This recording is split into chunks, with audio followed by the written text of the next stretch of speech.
Hi guys, welcome in. Happy Tuesday. Happy Thursday, wherever you are. My name is Annie. Welcome to Final Fantasy XIV. We are continuing with the Endwalker Hildibrand questline because I've kind of put that off for like so many weeks already, and I do apologize for that. But we're here in Ranzat.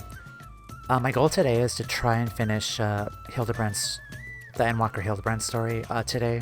I think there's like two more quests, two sets of two quests each for Hildibrand. I know that with each Hildibrand stream that I do, we do like two quests, which are pretty lengthy. But I'm gonna try and finish like the last two today because honestly, I'm having trouble trying to slot in where I want to put my because I want my 6.5 stream to be like the last like story related stuff I want to do for Tomea. Like that'll be like the final thing we can do before I start making plans to move on from at least for at the moment for like a couple months or so until like I start playing other games. But yeah, that's the goal for today.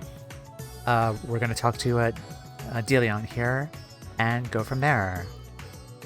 What happened last time with Hildibrand?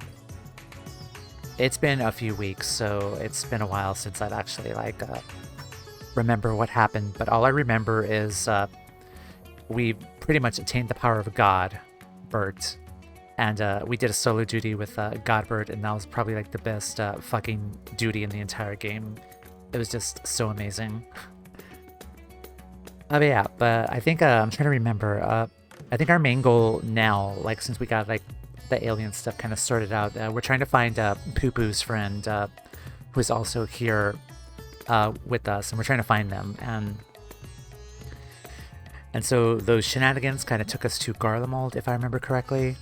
I know that Professor Luke, I think at the end of the part 2, we kind of saw the mysterious figure take the head of Professor Luke, so he's still alive for some strange reason. He's just a head, but we did see one of the Aura Thavnarian pirates take Professor Luge's head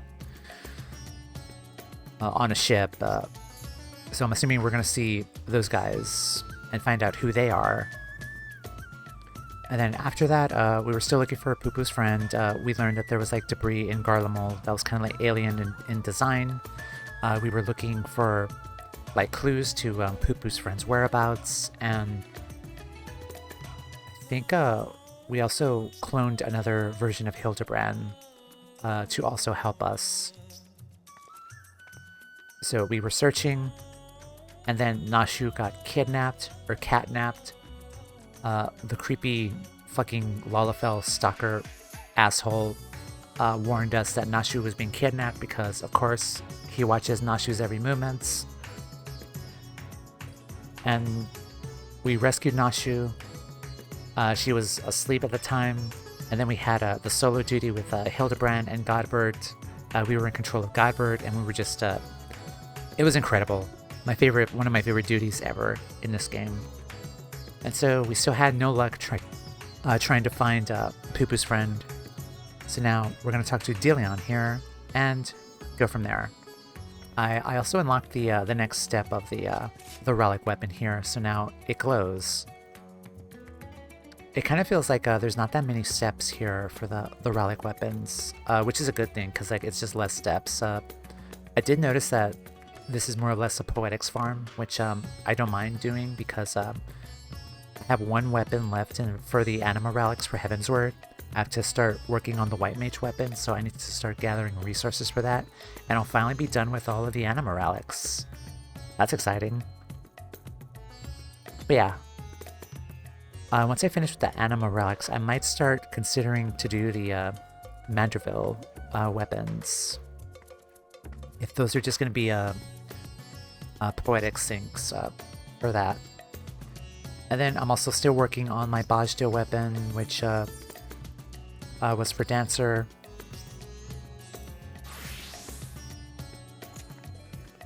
That's currently where it is at the moment. I have to go to Zadnor and get these materials here doing Fates, which is taking a while. I think I have to get like 30 of each here. which is kind of a pain in the butt, but I need to coordinate with friends to possibly do like a Xanor day for us to kind of get the rest of the stuff. I did get a few of them from the Alexander, Omega, and Eden duties, but I think Zadnor is probably the better idea here. Let's see. Recent anima weapon that I got was Machinist. So this is the Machinist anima relic that I got that I really like. And what I really like about Tomea is the fact that with her glance in particular, I really like to pair orange and blue, orange to Tomea's blue here. So it really works pretty well with this weapon in particular, and Tomea's aesthetic. Alrighty, so let's go back to Scholar.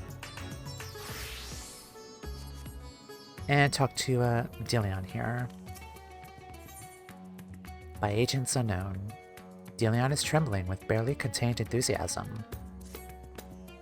Tomea, eager to resume our investigations. I know I am. Do you recall the scrap of alien starship we recovered? Well, Inspector Brandyhild. I forgot that was his name. Brandyhild has employed his unsettling calculative capacity to extrapolate the damage to the greater whole, and he has concluded that the vessel will be incapable of flight without extensive repairs. Our most likely scenario then is that some unknown agent made off with the starship's wreckage, along with Poo-Poo's acquaintance. Fortunately, I have a fair idea of who that unknown agent might be. After all, there is a singularly shadow cabal with a history of concealing extraterrestrial activity. Actually, let's head over to Kama first.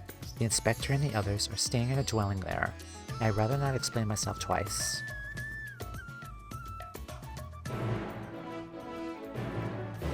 Alright. Also, we need to be on the lookout for the Lalafell guy. The Lalafell asshole.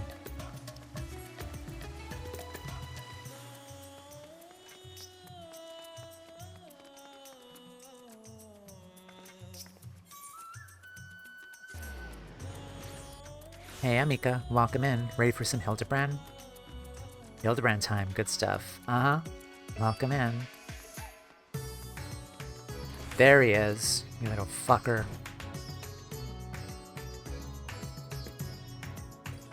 Yeah, you see me.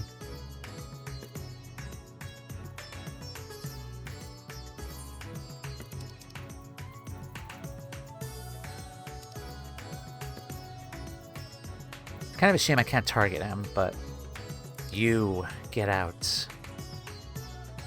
Stalker spotted, yep.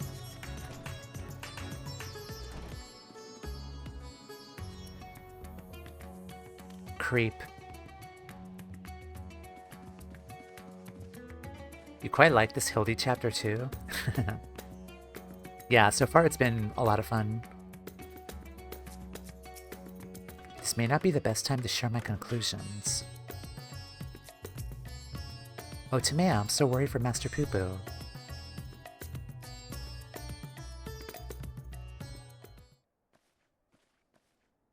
Brandyhild. 'Tis horrible misfortune, Tomea. Calamitous, even. Poor Master Poo-Poo has fallen gravely ill. Oh my gosh, I completed quite a bit of the Hildry quests. This is the third set of 4, I think. Also, welcome in, Berlanti.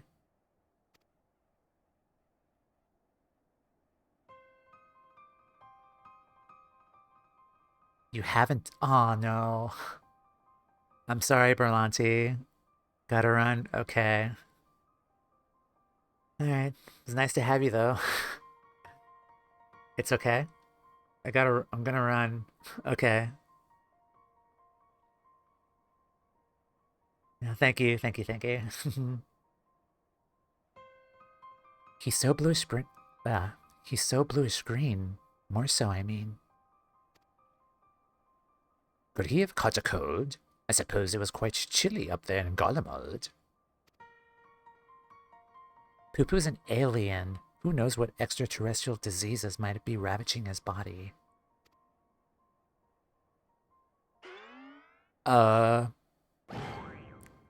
Nashu's delights are the best medicine for whatever ails you, as the inspector himself can attest. Yay, domestic terrorism. Good gods, Nashu, you'll blow our host's domicile to pieces. Put them away. She always looks so sad whenever she has to put her bombs away. Like, every single time. It's so sad. Ahem, if I may. When I was cloned from the Inspector, certain gaps in my knowledge were patched with supplementary data from the Starship's archives. This information included an encyclopedic understanding of Master Pupu's physiology, which should be sufficient for me to diagnose his condition. A Xenoman hybrid mind. That explains the impossible calculations.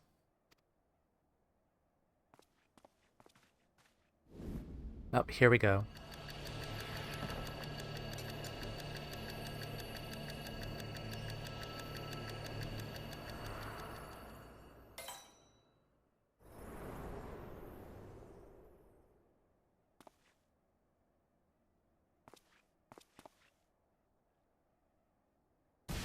I have it. Master Pupu is affected with a terrible case of the common cold. Gods grant me strength. As a visitor to Atheres, Master Pupu has no prior exposure to our maladies. He is thus particularly susceptible to infection, and more likely to experience severe symptoms. Aha! 'Tis just as I surmised. We must put aside the case until we have nursed our stricken companion back to health. But even if it's just the common cold, isn't there a risk that our medicines can do him more harm than good? They almost certainly would. Based on the results of my analysis, however, I believe I can synthesize an effective remedy. We need but gather the ingredients. No, I but need to gather the ingredients. Then ingredients you shall have. So what are we gathering exactly? Most of what we require can be drawn from Master Pupu's collected samples. Otherwise, there are only two that we lack. The first of these is the liver of a giant tortoise. A suitable organ can be extracted from one of the kakapa, which wander Saltwind's welcome. Ah, the slaughtering of a monstrous opponent. That sounds like a job for Tamea. Yeah. Yay, murder. The other material in question is a rare fungus known as Damshroom, which I am hoping can be found in the Great Work's extensive stock of alchemical reagents.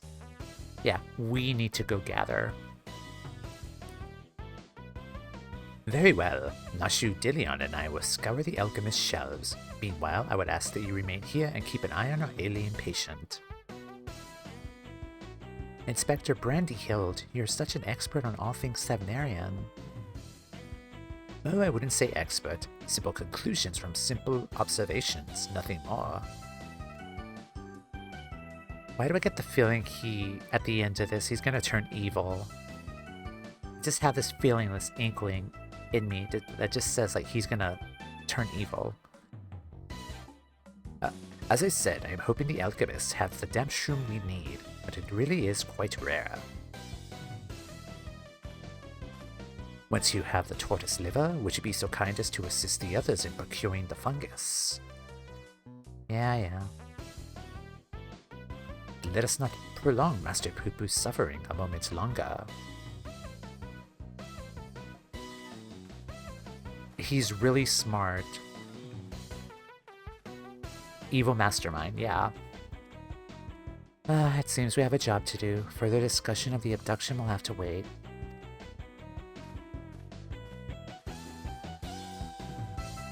Also, that little fucker in the window, panicking.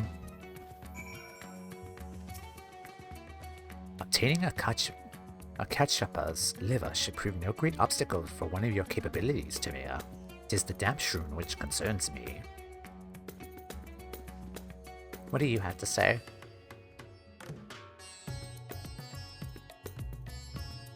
do hope it's not my house that brought him all this bad luck.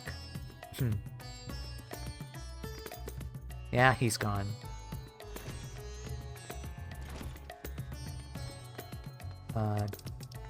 Where is this at exactly? Oh, it's right there. Reminds me, I only recently watched the movie Megamind. Yeah, unfortunately, I've not had the chance to see that, but I've heard it's pretty good. Come along, Mr. Beaky. We got shenanigans to do.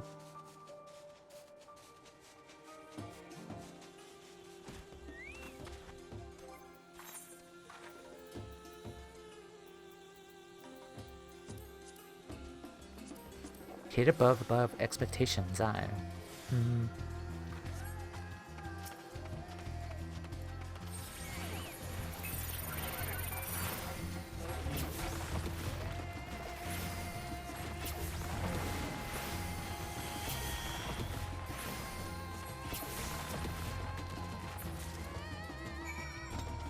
Alright, and speak with Hildibrand.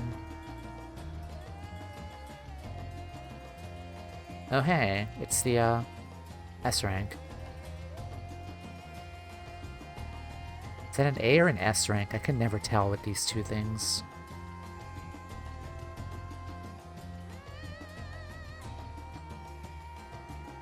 Like, yeah, I do hunt trains, but like I don't, I still have no idea how you tell the difference.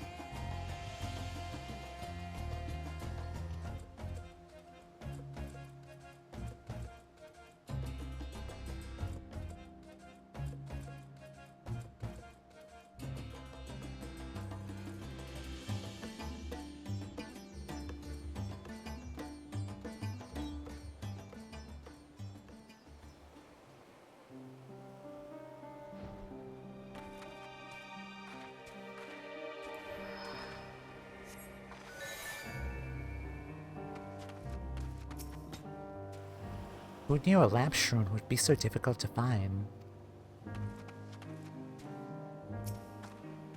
Your mission was successful, I assume. Ours is ongoing. Where's the stalker? Oh my god. Ah, we found him. Mr. Beaky, get him. Peck him. Peck his hat.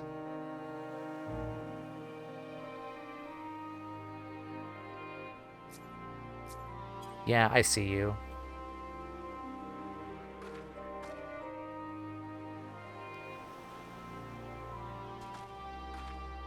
Weirdo.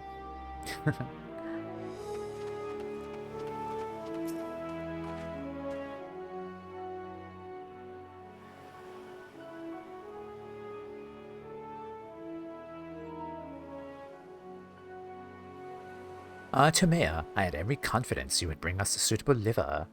Alas, the the dank shroom yet eludes us.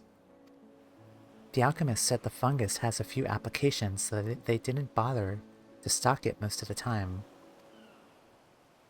Then I must put my keen inspector sense to work. Stand back while I attune myself with the essence of... Stand back while I attune myself with the essence of the dank. That is that's a sentence. That's definitely a sentence. We gotta get dank. Yeah. Flex. Damp. The word is damp shroom, and you'll forgive me if I have no faith in your abilities. 'Tis close, my friends, and getting closer and closer even as we speak.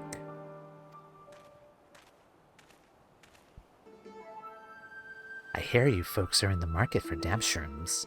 I might have some to sell if you're interested. Hello, very trustworthy trader. You have a very honest face. But how? We certainly are, my fine fellow. Right then, if you'll give me a moment to retrieve the goods, we can finalize our transaction up to the perfumed rise. This is faded, of course, yeah. Was it genuine clairvoyance or sheer coincidence? I'm not so sure anymore. Though in all fairness, when it comes to Inspector Hildibrand, preternatural perception is one of his least baffling talents. In any case, we should hurry to the rise and take this man up on his timely offer.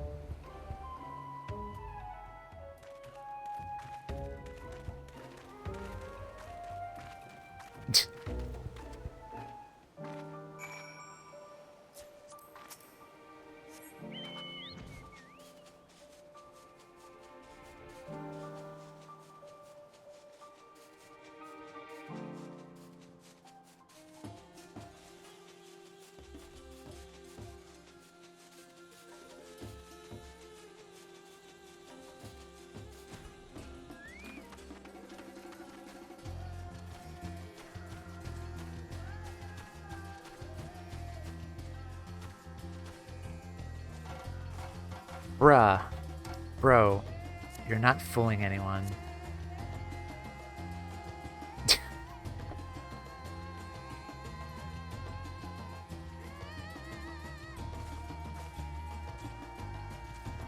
He's right there, Mr. Beaky. Pick his eyes out.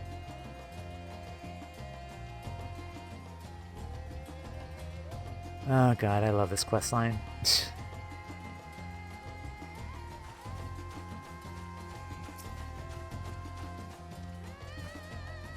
The inspector saves the day again.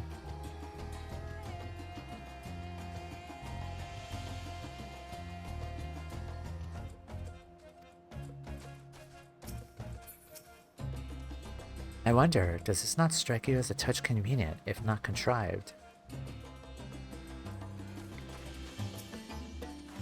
Our quest for medicinal components nears its end. Stay strong, Master Poo-Poo.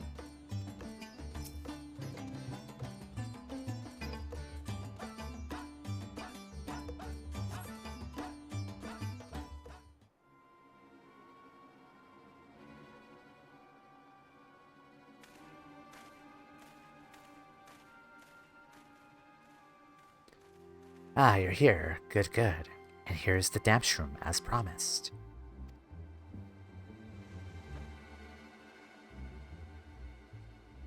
Oh, glad we offer your assistance.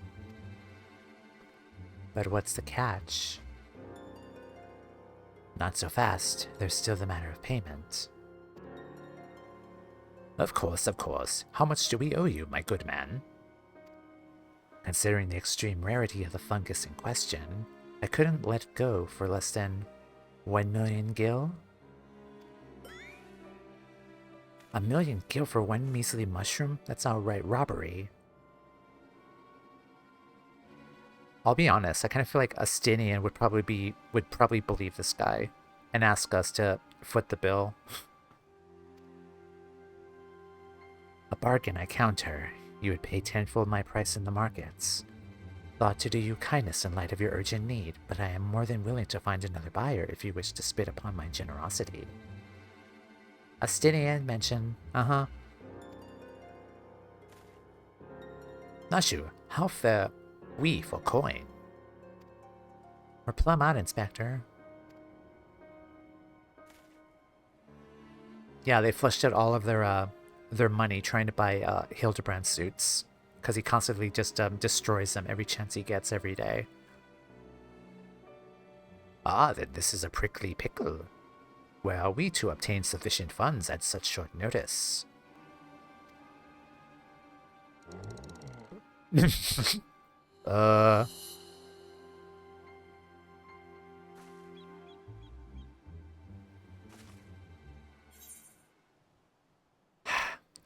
I do have a retainer that has 15 million gil saved up. I have an orchestrion role collecting problems. Gotta buy them all. Spent the last of my savings on Return to Oblivion.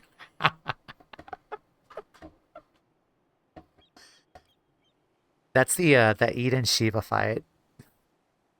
Spent the last of my... I love how the game points out like how good that freaking song is, that you have to go in the market board just to buy that damn orchestrion roll because of how good that song was. I My personal vice is not collecting orchestrion rolls, it's collecting anima weapons and materials for said weapons because I love the glowy weapons so much. I'm gonna feign ignorant and fall asleep. Uh, uh, uh. If that's the way of it, then I shall beg father for the necessary amount. Saving Master Poo-Poo's life is worth every gil. Give that man nothing. E?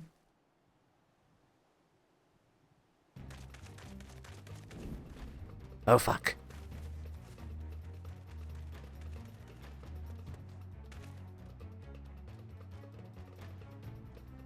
We have you now, deceitful scum. Your swindling days are over.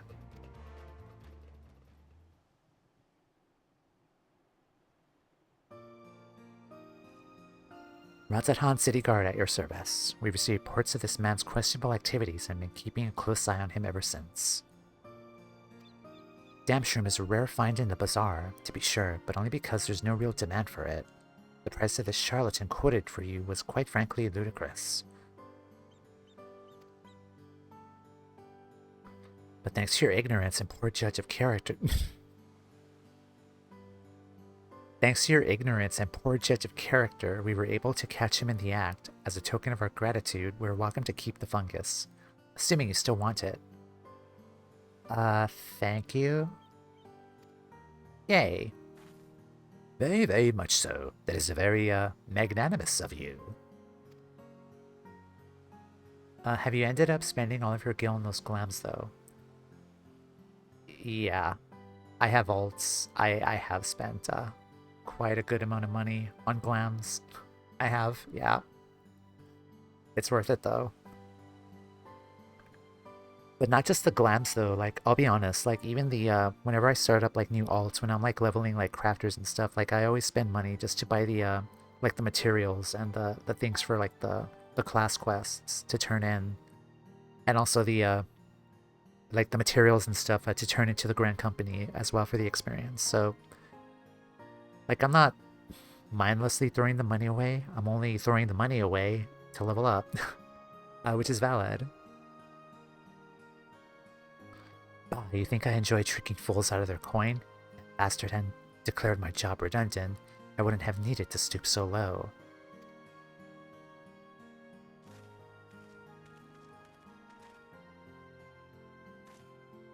He blames a rising star among the merchant princes for his woes.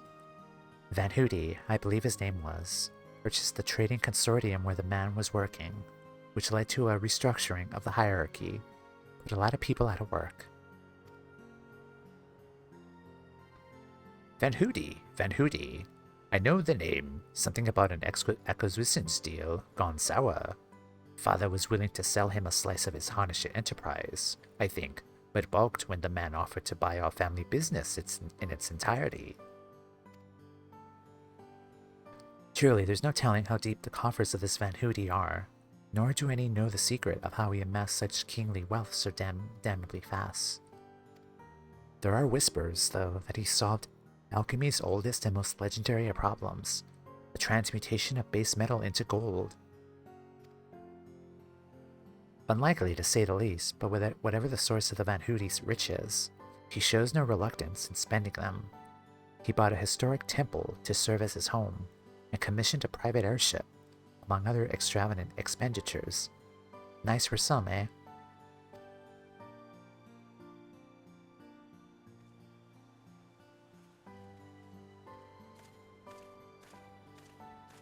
Core, that swindling case had barely started before you solved it, Inspector. Ah, all in a day's work, my dear Nashu. I believe our business upon this scented hill is concluded. Let us hurry to the ingredients back to Inspector Brandyhild, shall we? I am suddenly awake again. Oh? Meow. I may have mauled this lordship with the secrets of divine manifestation, but the stench of failure yet clings to me. I must redeem myself in his eyes by crushing my most hated foe. Wee hee hee. Okay, Waluigi. And this guy's just carrying him.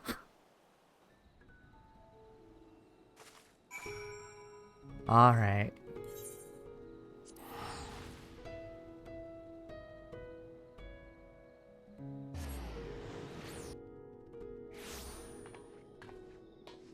Oh, I have to go back to Akama.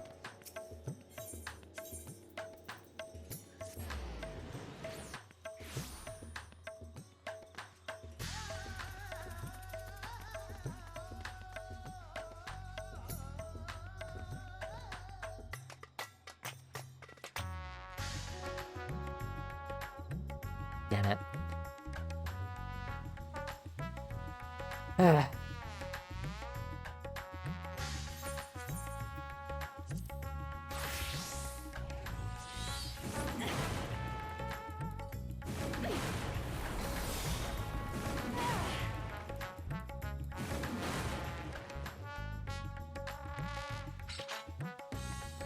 He's still alive.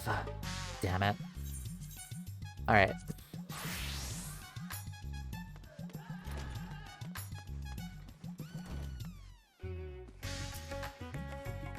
After all that, we now paid a single gil for the Damshroom. The manifestation of such windfalls must be another facet of the Inspector's uncannily good fortune. Your suffering nears its end, Master Poo-Poo. If Inspector Brandyhill remedy fails, we can always try my explosive cure-all.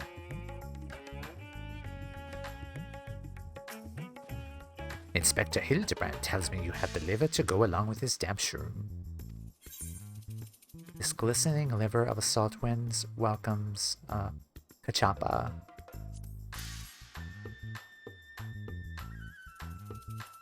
A fine specimen, thank you. I'll be mixing the ingredients in the starship, so let us convey Master Poo-Poo outside, that we may administer his medicine as soon as it's ready.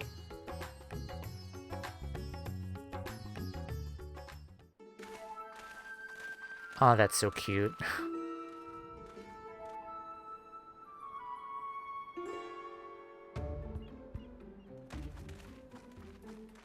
This should be sufficiently remote. I'll have the craft come to us and we can commence the treatment.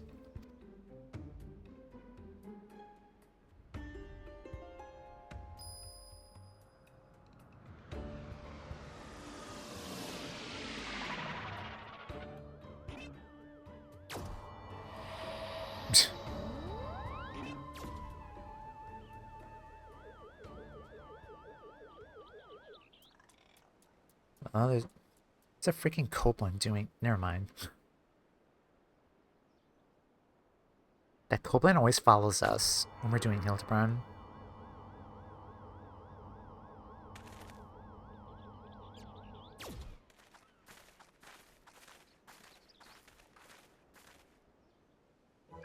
Oh, I feel so much better. I cannot thank you all enough.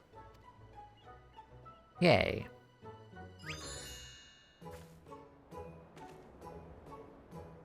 Master Poo-Poo recovered his strength in mere moments. It would seem his powers of recuperation are just as advanced as his technology. Oh my god. How is Nashu not... How are we not... I mean... Basically...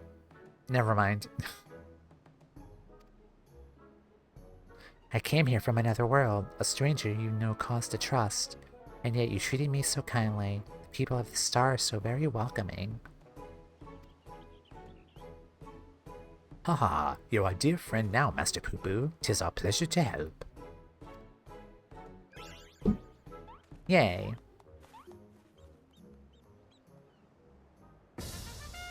Myahaha. And it'll be my pleasure to harm.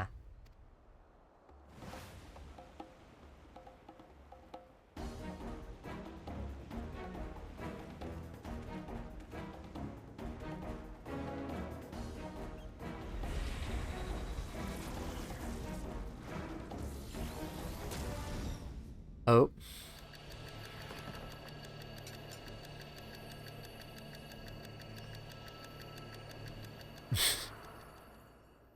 Ah.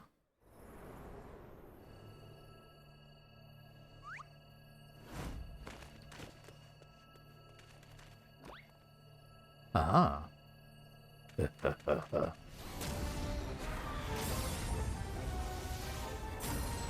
Now, not fall for the same trick twice.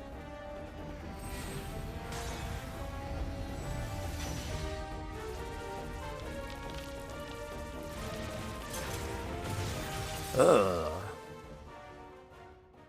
No.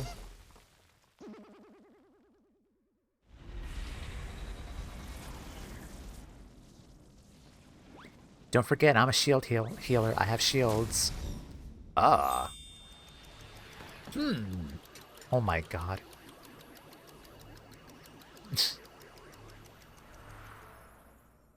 uh? Psh.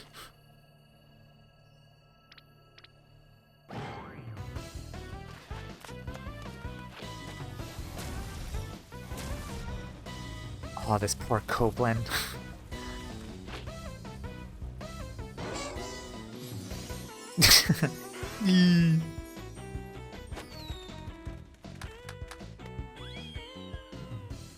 Finally, the Copeland gets some action.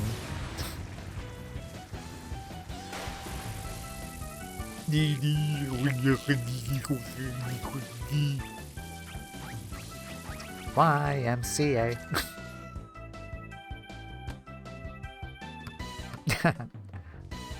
All these animations. Yep, and his outfit's destroyed, as expected.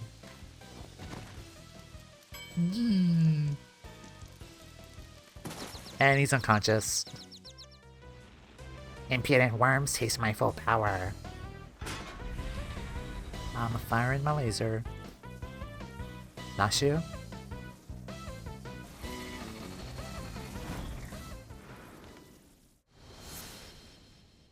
Oh my god. So many failures. Oh my god, she climbed the Kugane Tower. They both did.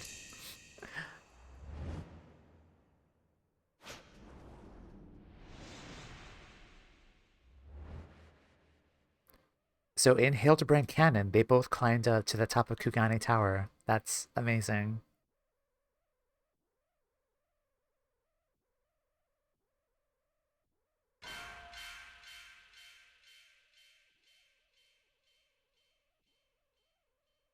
Nashu.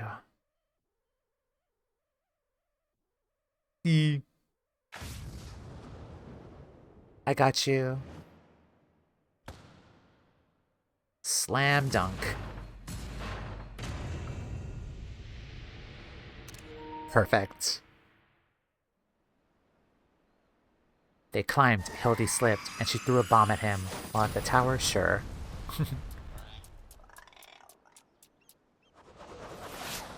Not again. Team Rocket's blasting off again.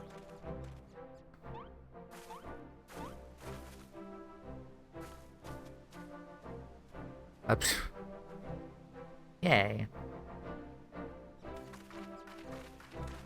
MVP. MVP.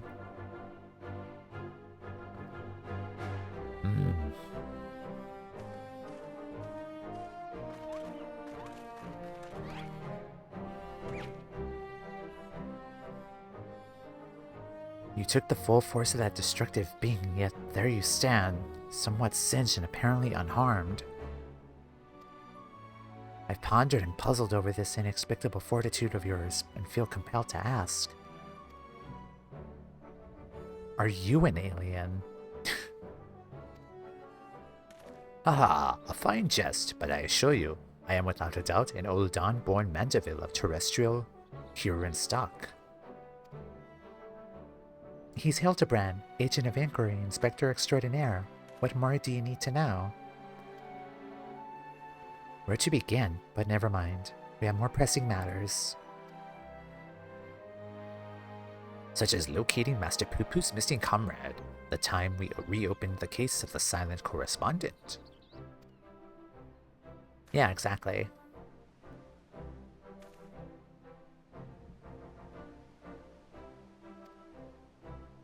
and I have a firm theory as to who it was that took the wreckage and its erstwhile pilot.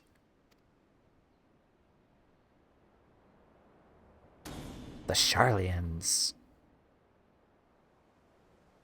I'm all but certain they've allied with insidious and extraterrestrials, which means they'll be under our orders to remove any evidence of alien activity. Not exactly. I wager we'll find what we're looking for in Old Charlian. We need only infiltrate their operations and expose this nefarious conspiracy. The Charlians can't be bothered to formally ally with foreign nations, much less aliens, and the Loperids don't count. Trust me, they'd sooner flee the star than attempt to subjugate it.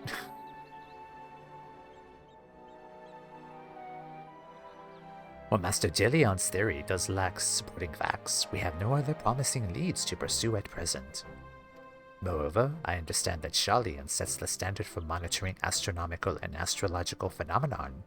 Mayhap their experts have been tracking extraterrestrial movements. I mean, that's also true, too. I've spoken out of turn. Please forgive my presumptuousness.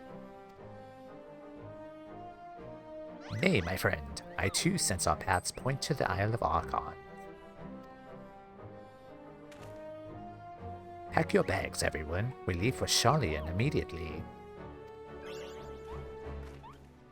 I just have to teleport.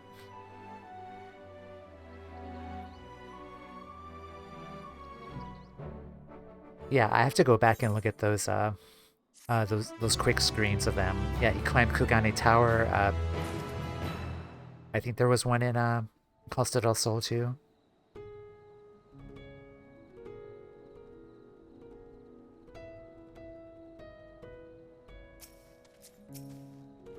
My calculations may have failed me, but my companions did not. It was your quick thinking that saw the villain laid low, with a tremendous flourish, no less. Brandy Hill told me you all went in search of ingredients for my medicine. I am so grateful. The time has come to me. Charlian is the beating heart of this conspiracy, and I won't let them hide their machinations any longer. Nice teamwork, Tanea. Not from around here. Hildibrand is keen to embark on the next leg of your investigation. Charlian awaits. We need only charter a suitable sea vessel. Of course, but does not the city lie many days sail to the north? Is there no swifter means of reaching our destination? I have one, but it involves being sick. This experimental aetherite will allow us to transport thither even absent attunement. Splendid. Then we shall avail ourselves to the technological marvel forthwith.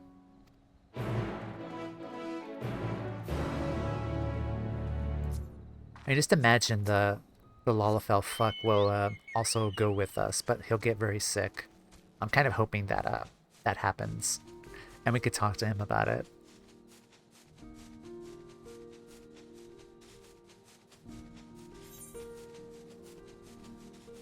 Also, what am I doing? I just teleport over there. Or hold on, I never actually used the teleport before here. So we can go check that out.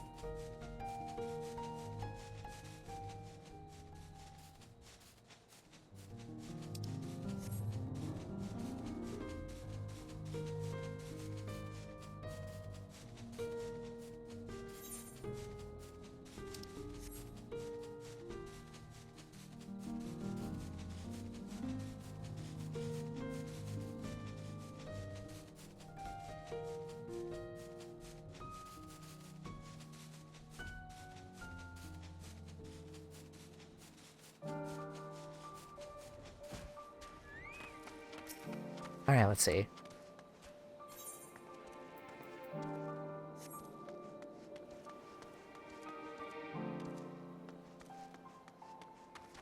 Can I not teleport here? Or...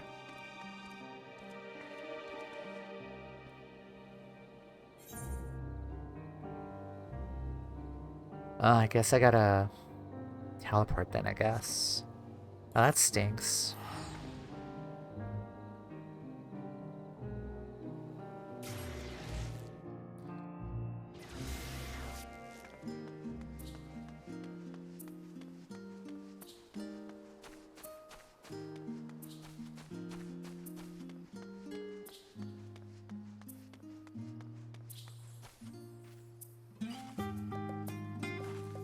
Oh my god. Yeah.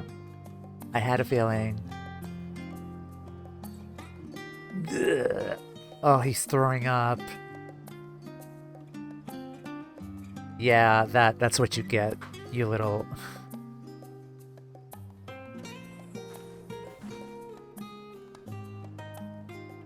Yeah, that's what you get.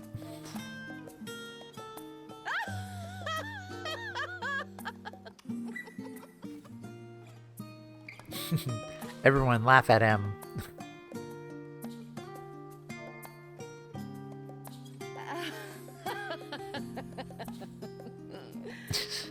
Laugh at him. Oh, that's funny. Oh, when you travel the cosmos as much as I have, teleportation's not the least bit disconcerting. How severe is your aether sickness, Master Poo Poo? He needs a moment. I hope Delion wasn't too attached to his dinner. Oh God, save me. So this is the city of learning. A sophisticated gentleman should feel right at home here. How are you all not sick to your stomachs? Experimental aetherites make travel exponentially more fun. Sometimes I feel as though I'm the only normal person in this group of eccentricities. But this is not the time to succumb to nausea, not here in the belly of the beast. Rumor has it Charlie and secret agents travel the star in search of specimens, which they collect and bring home in service to a confidential research project. Said project is conducted in a huge underground military facility.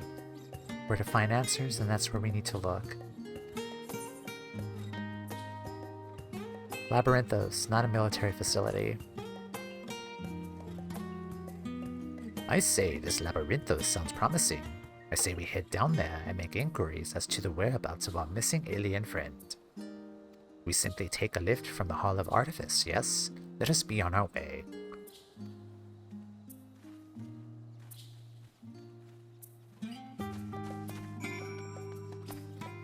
He needs a moment.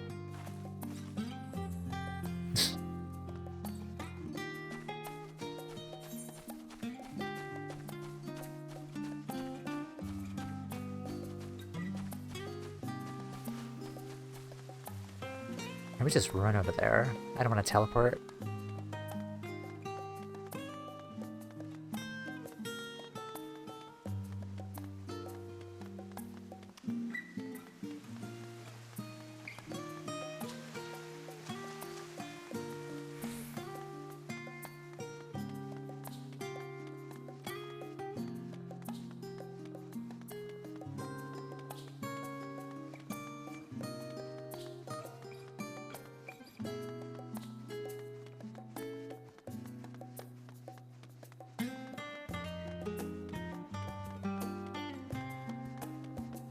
I am kind of noticing something here with the animations in particular in Hildibrand. We're kind of getting more sports-themed animations. We had the basketball one here. We also had the volleyball in the other ones too. Like, are we gonna have like some kind of sports-themed like animations in like MSQ? I know they're experimenting, but why like sports? Like all of a sudden, I don't know.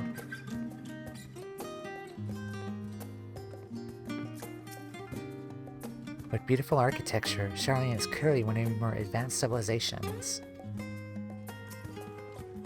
The city's archives are said to be bursting with knowledge of countless peoples accumulated over the centuries. I should very much like to peruse the shelves once we've attained to our main mission.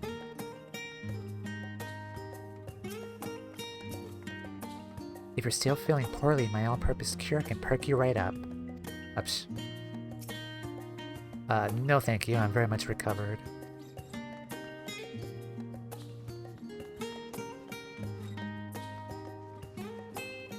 Is he here? Yeah, looks like he's still recovering.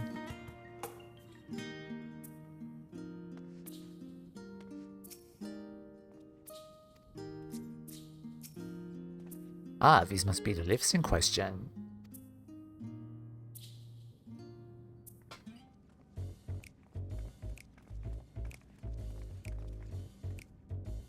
Do you wish to descend to Labyrinthos, madam? Yes. My apologies, but each of your companions must also secure the proper permissions before we can allow them entrance. Girl, I am the savior of the universe. It's me. I'm sure you could let these guys in. If it is assurances we need, then surely a single glance is all you require to judge us trustworthy. Does this look very trustworthy to you? You look very trustworthy, Hildibrand, with your tattered outfit. And the blocky clone next to Delion. Flex. Flex. An alien? Conspiracy theorist? A Lego man? I could certainly make some judgments, but this is neither here nor there.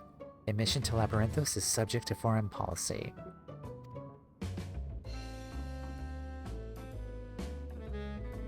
I mean, they're with us, but are you sure it's safe letting them near that advanced stuff? I mean, they should be more lenient considering we saved the universe, so they don't need to evacuate the damn star, but...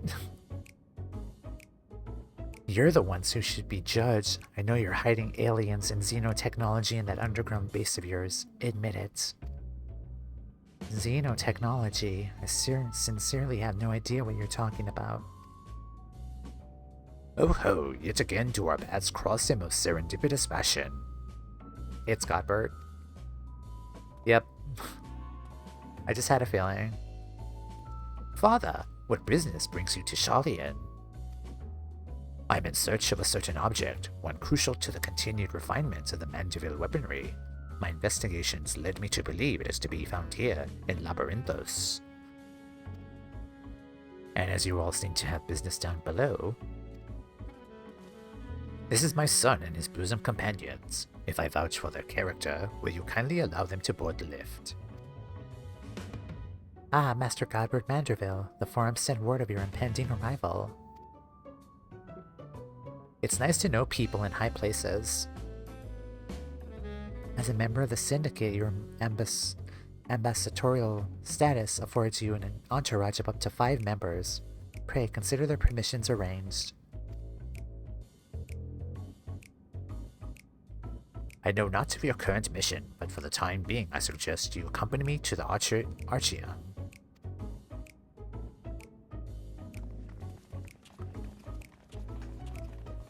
Nah. Get fucked. Good job.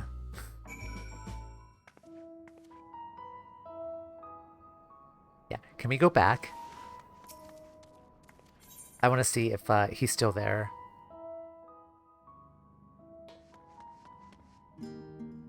Okay, she shooed him away.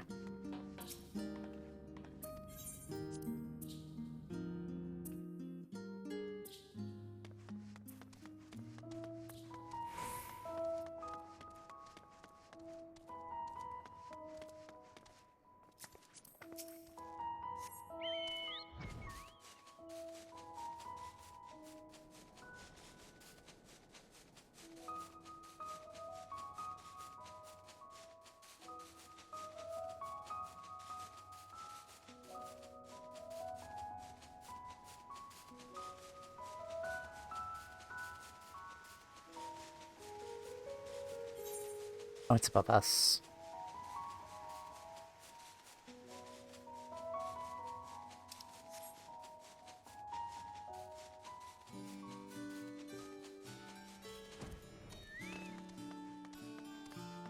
Hi, Guybert.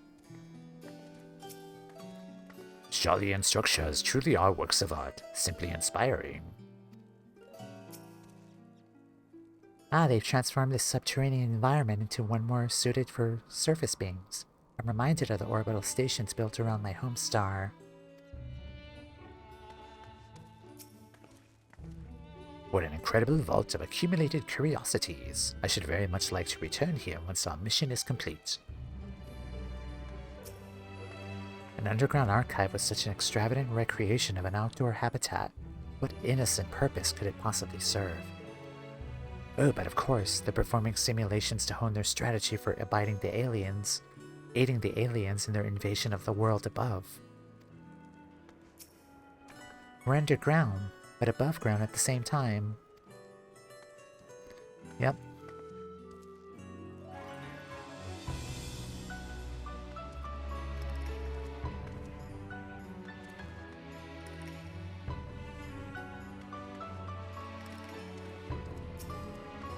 From what Father tells me, this storage facility is replete with samples and specimens collected from every land on Etheres. If anyone has information concerning visiting aliens and crashed spaceships, it should be the Studious Smoke.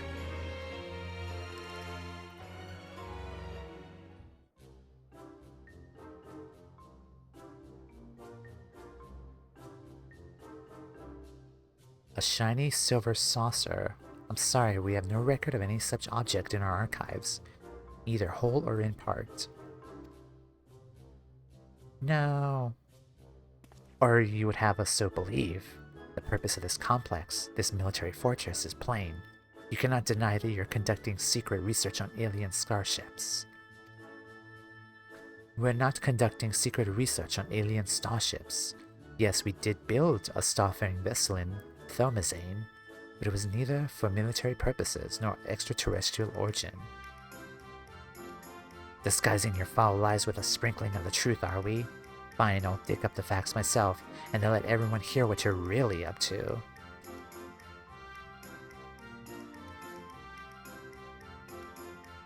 While I cannot assist you with your missing craft, I do recall seeing an individual of like appearance to your companion here.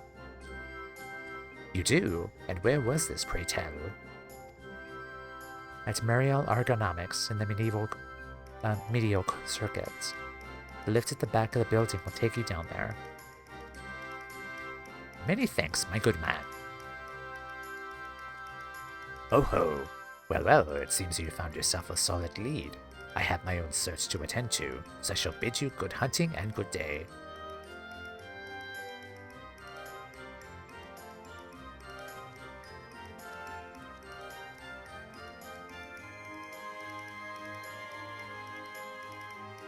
Another round of in-depth inquiries by the Ancient of Inquiry and friends is in order. To Muriel Ergonomics we go.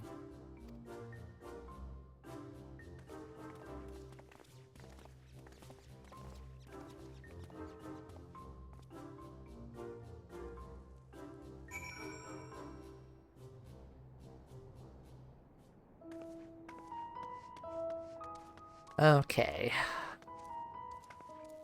I think we're due for an ad break. What say you? Yeah, I also snoozed ads like twice already, so let's get those snoozes back. This has been fun so far. But we're gonna continue afterwards, after the break. So as always, be sure to get up, stretch, walk around, exercise a bit. And I'll be right back with more Hildibrand, so be right back.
Alrighty, hello everyone, we are back. Just as the sun rises in Labyrinthos. Alright, Mr. Beaky coming out again.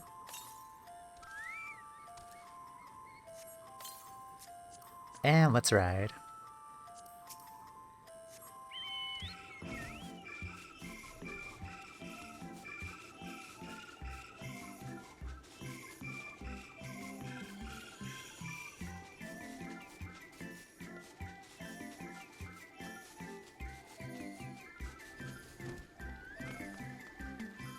Alright, gather information.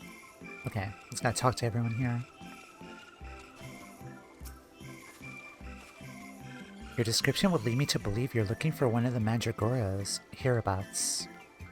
But if, as you say, it's nothing else you're after, then I'm not sure I can be of much help. I've only just started working here, so you may have more luck asking the older hands. Alright.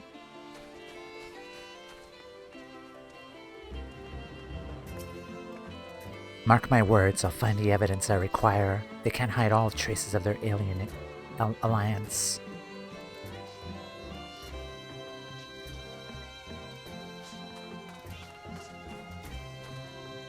Squapes. Hehe.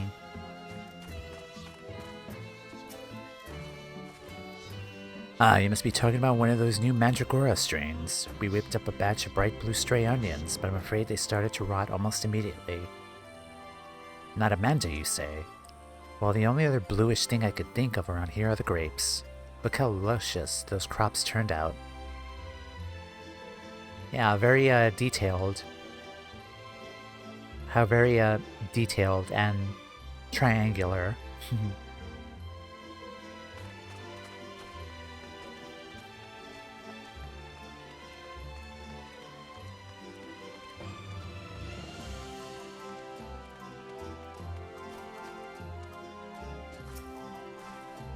Actually, now that you mention it...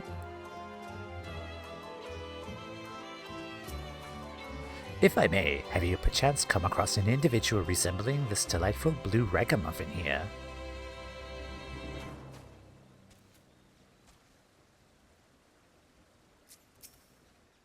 How can anyone mistake me for a Mandragora? We look nothing alike.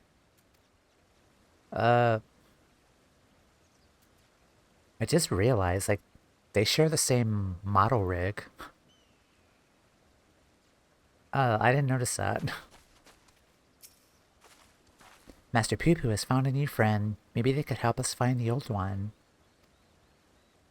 Okay, did that stalker guy manage to, Mr. Beaky, get out of the way.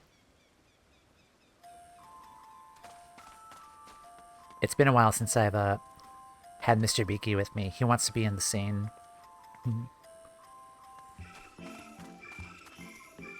Night, Roxy, welcome in. I bet he smells like a Mandragora, too. Probably.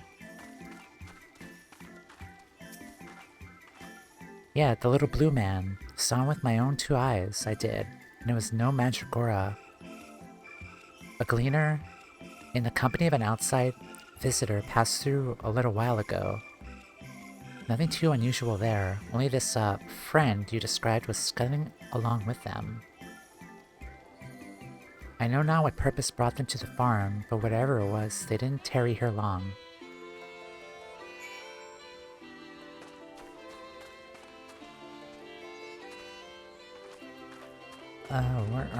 Where is the, hydrate? Thank you.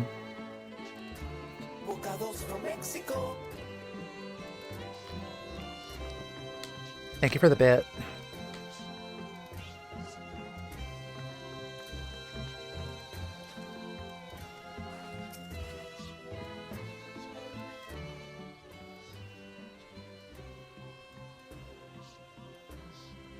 Wonderful. That corroborates the information I but moments ago skillfully squirreled out of this farmer.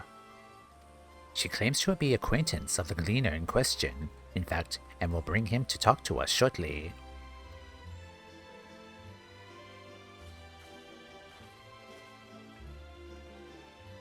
Bocados from Mexico. You forgot to send me one last stream? Oh, thank you. Thank you, thank you. Now, welcome in. Let's round up the others. We should all be present to hear what revelations this professional collector has to share.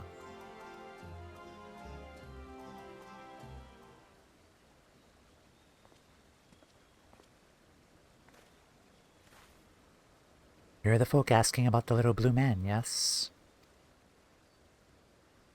Oh, you brought someone who's practically identical. You must be the same species, surely. My friend was really here then. They certainly were. If you moment or three, I'll tell you the whole tale. To begin at the beginning, I was in Thavnir on a procuring mission when I crossed paths with an apothecary and his usual companion. As I mentioned, the companion was almost your twin in appearance. The wagon they rode up bore a damaged vessel, the likes of which I'd never seen before. Could it be... As a collector by trade, I have a certain weakness for oddities, thus did I hail the apothecary to inquire after his company and his cargo. The man was only too happy to share his story.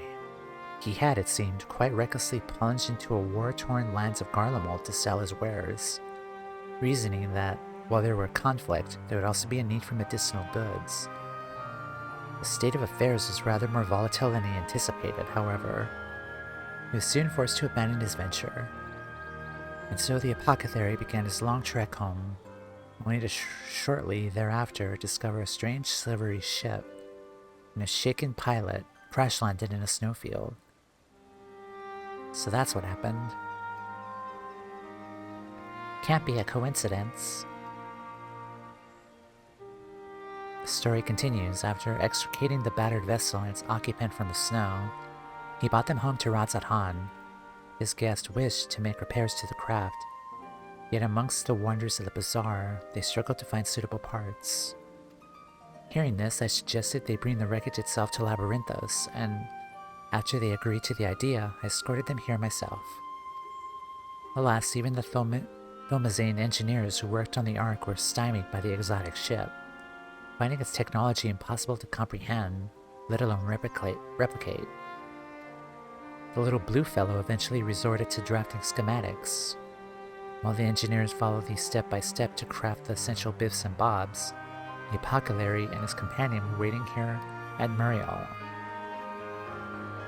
And then what happened? Well, once our industrious visitor had what they needed, they repaired the vessel in a twinkling.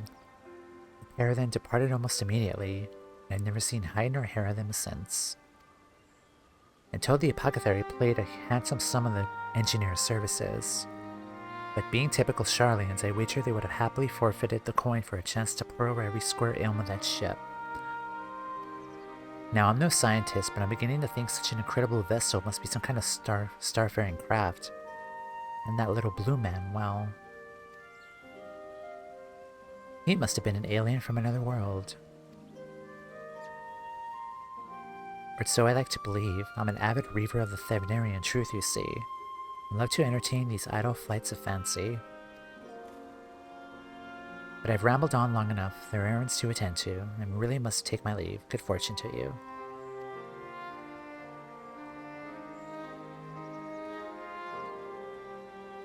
Can it be true? I have a readership in Charlian.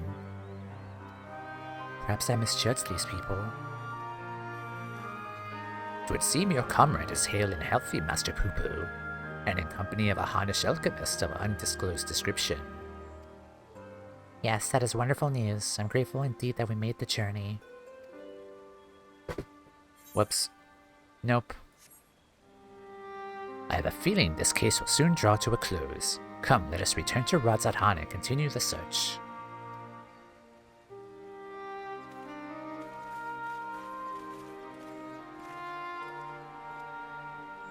Oh god, so once we head back to Radzat Han, that creepy Lalafell fuck is gonna be there, isn't he?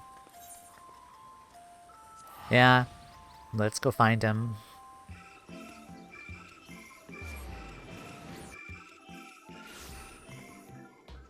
Okay, he's right there.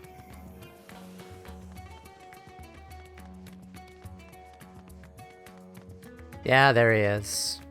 You little stalker asshole.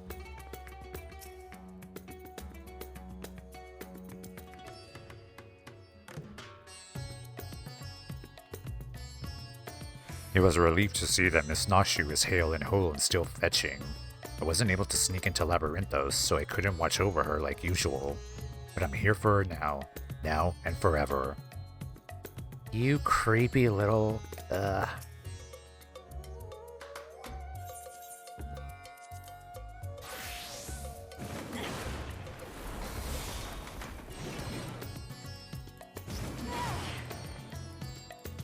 Why won't you die? Stop stalking women.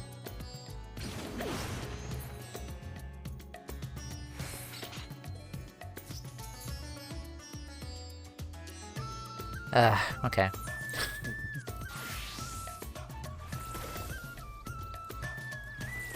Not that guy again? Yeah.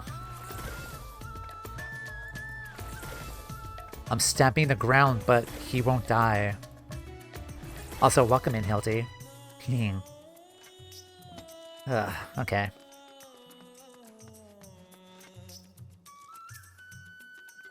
There and back again in the blink of an eye.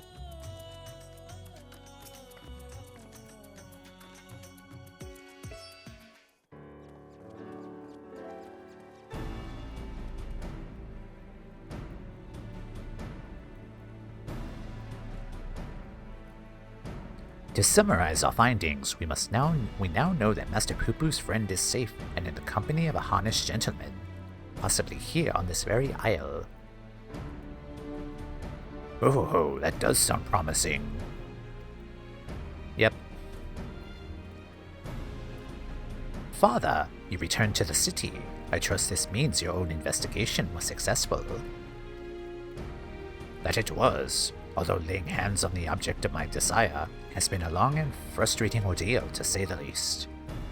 Much painstaking research revealed to me the existence of a hereditary Mandeville relic, within which slumbers the secrets of weapon augmentation. Yet, though I turned to our ancestral home upside down, I failed to unearth the artifact in question. The reason for its absence became clear when I chanced upon the journal of one of our forefathers. He wrote of a visiting scholar's keen interest in the relic, and how he thus surrendered it into Charlian's safekeeping for study. The trail led me to Labyrinthos, and as it turned out, the Charlians never did find the time to conduct the analysis.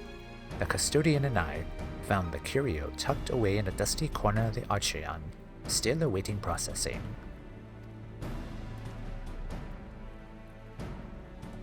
Okay, so this is probably the next step, but it's the Illuminati. Okay. Literally an Illuminati. With the eyeball and everything. And here it is, an oddity every bit as perplexing as Godbert's cipher-bound manual. How are we to liberate its hidden wisdom?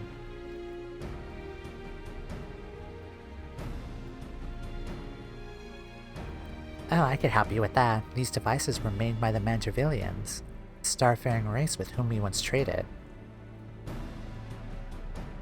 The Mandravillains? Starfaring? Mandravillains? Yes, a highly evolved species with a mastery of advanced technologies. Our people shared ideas. Hildibrand is an alien? Our people shared ideas and inventions, so I'm quite familiar with their family's relic. If you wish, I can have the device project whatever images were stored upon it. A darkened room would afford us the clearest view, however. They're aliens? Then let us retire in our rooms in Kama and dim the lanterns. We must behold these secrets in optimal conditions. Mandravillains?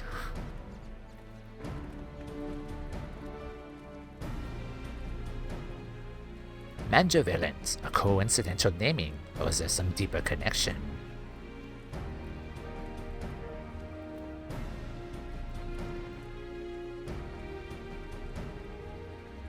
Oh, this just got more juicy.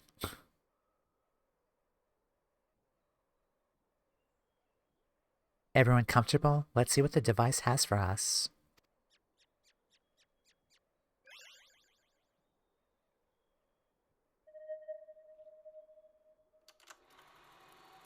It's like home movies.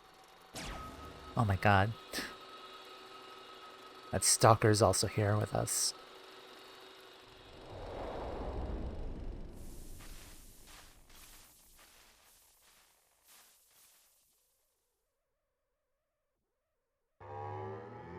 Flex.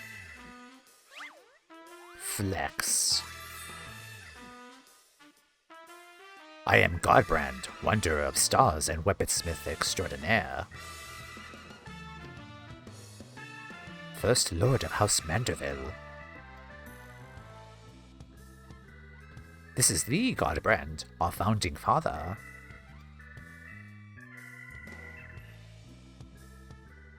I record this message that my descendants may know the truth of their cosmic origins. The tale is long, but I bid you watch until the very end.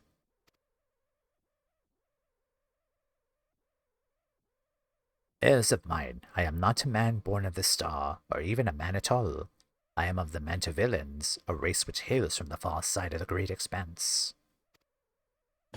Ye? Yeah, that's my reaction exactly, too.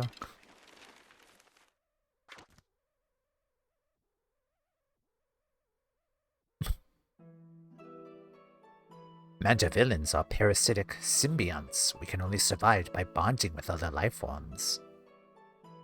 Excuse me? Koblin, yeah. Now Kith. Once our essence has taken root, we supplant the host's mind and strengthen its physical structure, imbuing our new form with steel-like resistance. I knew there was something alien about that impossible imperviousness.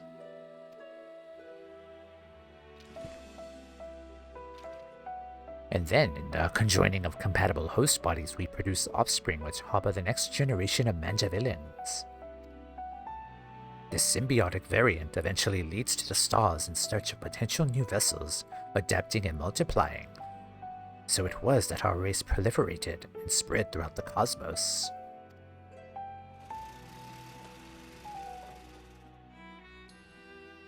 Until tragically, our flourishing civilization was brought to an abrupt end.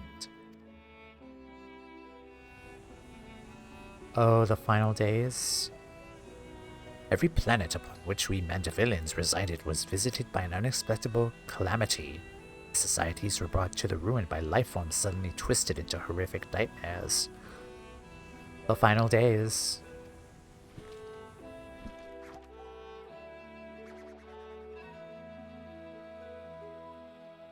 That sounds rather familiar. So even the stars far removed in time and space were ravaged by the final days.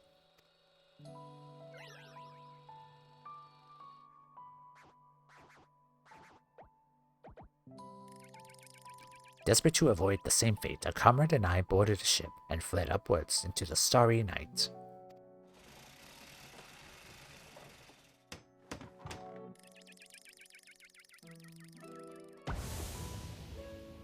We flew and flew until we found a planet, your planet, untouched by the phenomenon, but the rigors of the journey had so damaged our craft that we were forced to make an uncontrollable descent.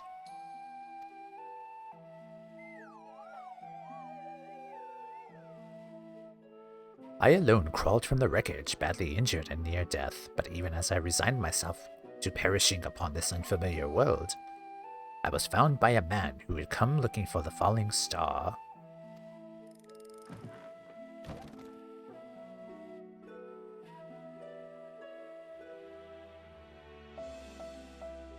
As a rule, Mantervillans do not take intelligent lifeforms for hosts. After hearing my story, however, this sympathetic gentleman offered to become my vessel for its own accord. He was himself afflicted by an incurable malady, and with little time left to live, he seemed content to know that his ailing body could provide safe haven for another. What?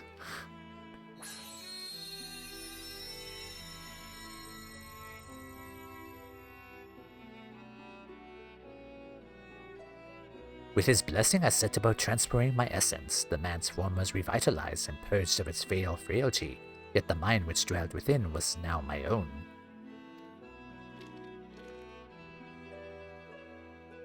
I went on to build a new home for myself here, making use of my people's technology to ply the blacksmith's trade. I wed a local lass, and together we had a child. Flex. Although not pure Mandavillan, our offsprings exhibit the same enhanced physiology. A boon I suspected shall be passed down for generations through the bloodline of House Mandeville.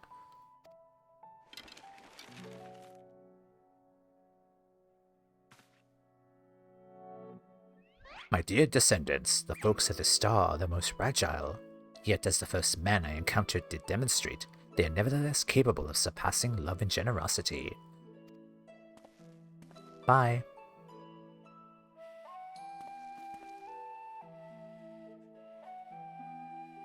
As the last of the Mandevillans, I have but one request to make of you. Pray employ your superlative attributes and my armory of Mandeville armaments for the benefit of these wonderful people whom I hold in the highest regard.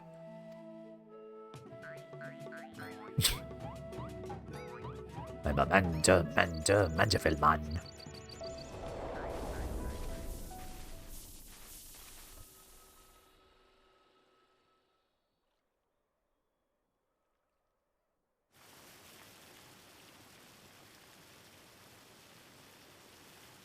Okay, what? What? Excuse me?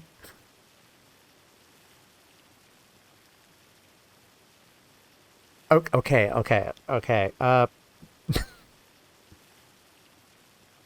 I'm... What? I'm dumbstruck, honestly. What? I'm legit mindfucked. What?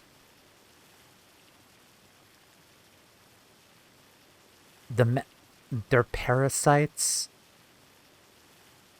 that found a host, a generous host for a parasite, and they had oh my. I love the Hildibrand quest, but this is just like well, did they seem like normal people to you? Like before, like yes, I mean, look at us, but we kind of have an excuse. Like, we're the warrior of light. We're blessed with Hydaelyn. We kind of did like some time loop shenanigans too, which kind of made Vana create us or something, but still.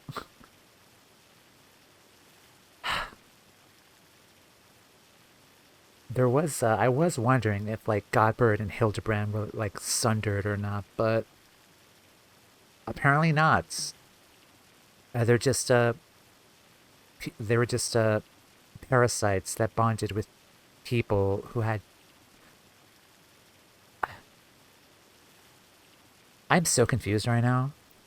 Yeah, they did not seem like normal people, but I didn't expect this. Oh god, I can't wait to see what people's reactions to this story.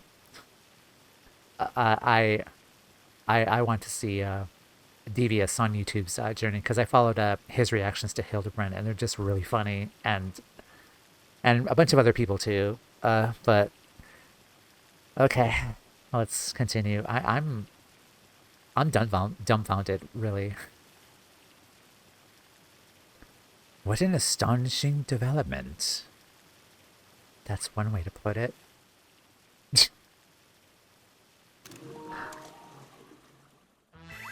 I, Hildibrand, Heliodor Maximilian Mandeville, shall heed the passionate plea of my illustrious forebear. Ye. No case is too big nor too small should it be in service to my fellow man. He learns he's descended from an extraterrestrial being and it's still business as usual. But wait a minute. Then why is Lady Julian so monstrously strong? Is she a descendant of aliens too? Yeah, why is she also really strong? Unless, you know, Godbird and her kind of have fun times, and he kind of embarks his essence onto her or something, and that's what kind of makes her really strong too, or something. I don't know. Well, well, this is most unexpected. Never did it cross my mind that our esteemed ancestor might hail from beyond the heavens. But I do wonder the self-same blood still runs thick in our veins. The family tree I glanced over some years ago suggests that. Ah, 'tis but unimportant. My present purpose remains unchanged. I will bring our Mandeville weaponry to the peak of perfection for Godbrand and the good of our star. Ah, before I forget, I have a gift for you, Tamea. Pray, await me at the Arthurite Plaza and I shall bring it to you forthwith. Okay.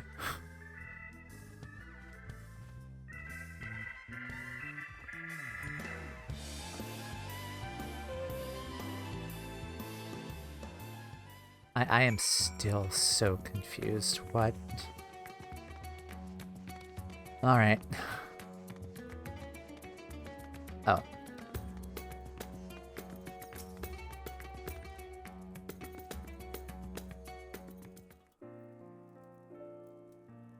Some truths can shatter the foundations of our beliefs when brought to light, but I have to say this wasn't one of them.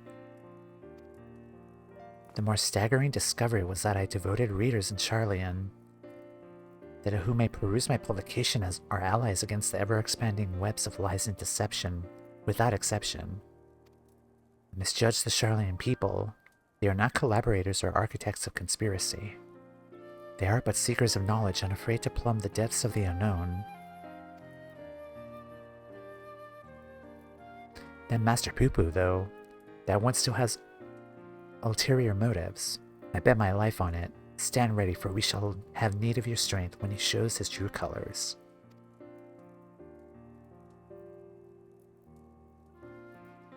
I hope you're not waiting long. This is the gift I mentioned. Master Poo-Poo's earnest quest to find inspired me to indulge in a spot of clockwork craftsmanship between weaponsmithing sessions. Oh, minion. I find it only fitting that you be the one to care for this diminutive simulacrum.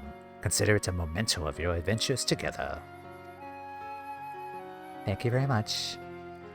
Yay! Ah, and as for our Mandeville weaponry project, I believe my ancestor artifact has unlocked the door to the next stage of improvements. Should you find time to offer your assistance, announce yourself to Master Geralt, and I shall endeavor to join you with utmost celerity. Until then, my dear Tamea.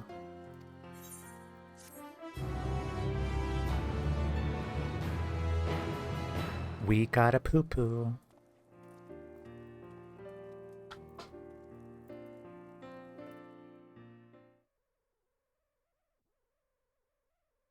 Meanwhile, elsewhere in Thavnir,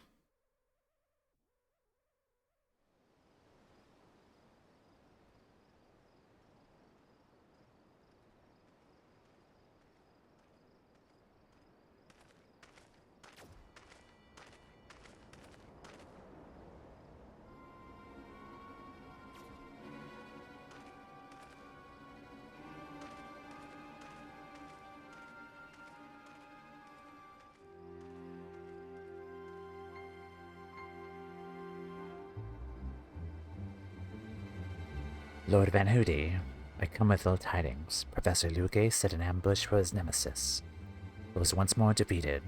His current whereabouts are unclear.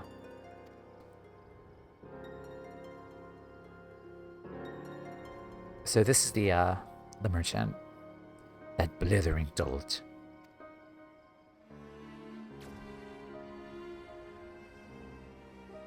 And they found the ship.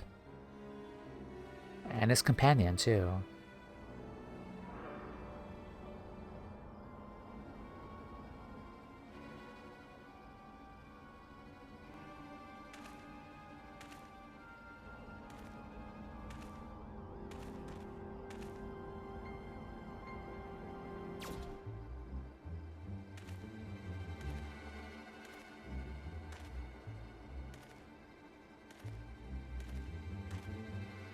No matter, preparations are well underway. The manifestation will proceed as planned.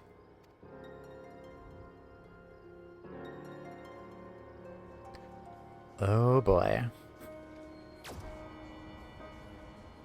Begun, the Clone War has.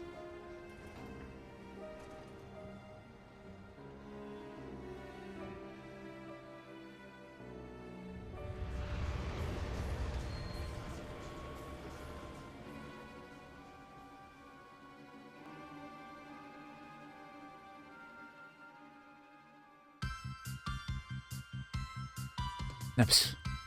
Oh yeah, and credits.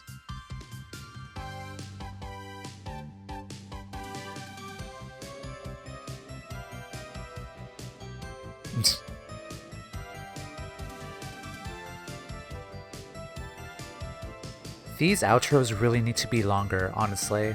I mean, just so you could have time to sing along to them.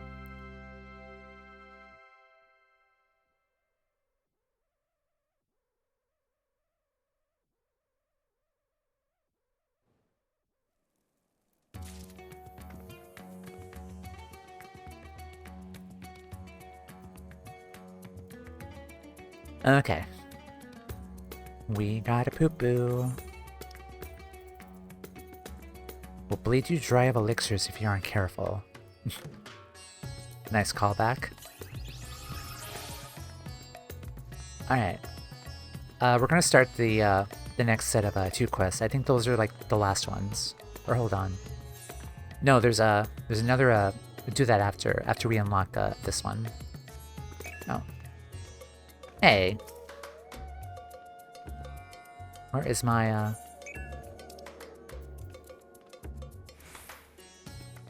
sorry, I'm still getting used to the command thingy. Flex.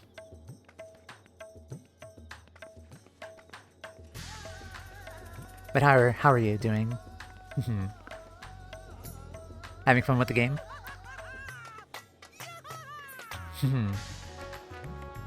Okay, I'm gonna go to my retainers very quick.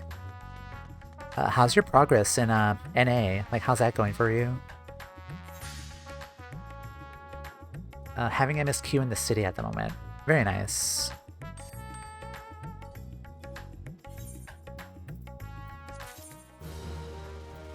Red skies at the moment. Ugh. I hate when when the weather turns apocalyptic. I hate when that happens.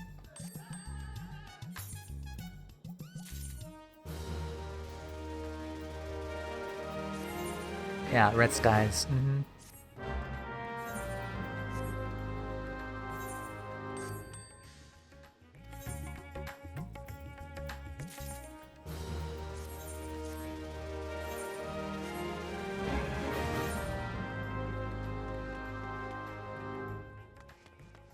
Yeah, if you need like a body or someone to like do like a trial or something, like I'm totally down for it. Let's go and talk to Geralt again. Start the next leg of the relic weapon.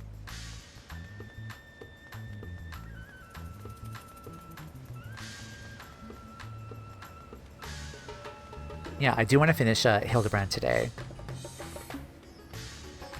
Got none needed at the moment, but thanks. Keep in mind.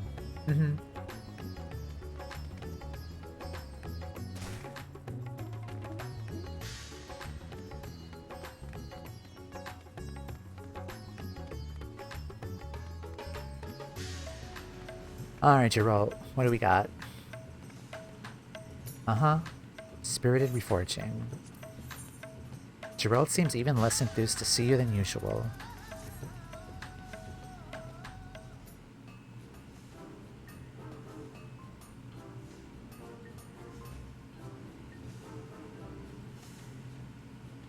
Oh, it's you.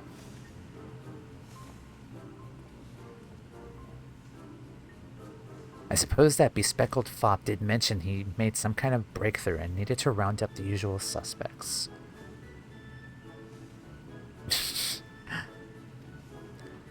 I shall inform his lordship of your arrival.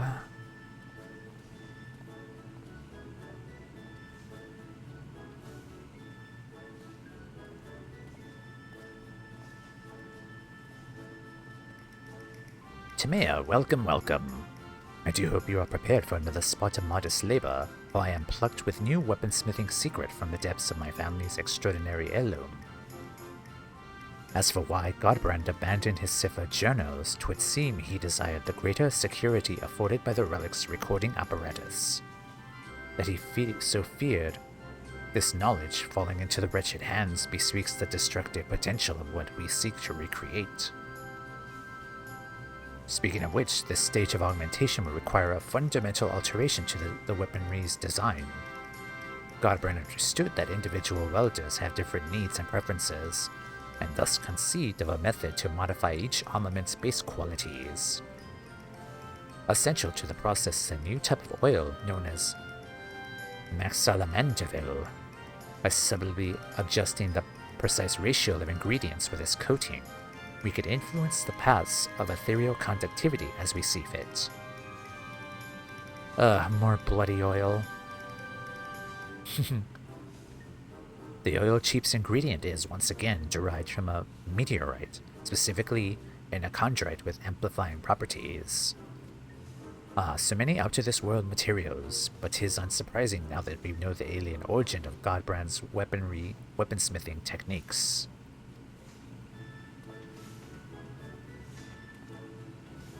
Alien origin, you say? Little wonder I weren't familiar with them.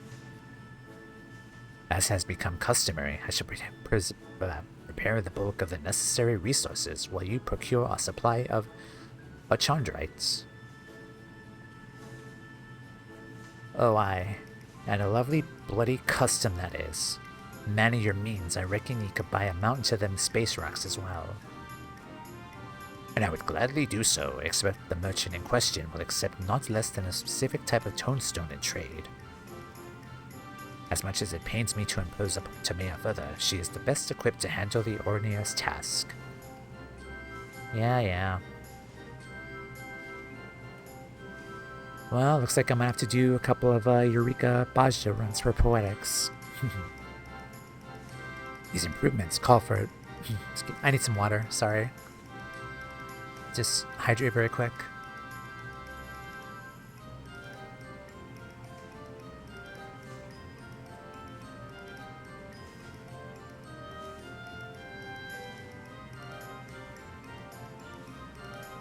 Voicing 4 Mandervilles in a questline is very taxing. Alright. These improvements call for a drastic reforging. It is your expertise that shall see us succeed or fail as well, Master Geralt. Fine, if you shut me gob and do as I'm told. Correct me if I'm wrong, but I'm getting the distinct impression you lost interest in this project.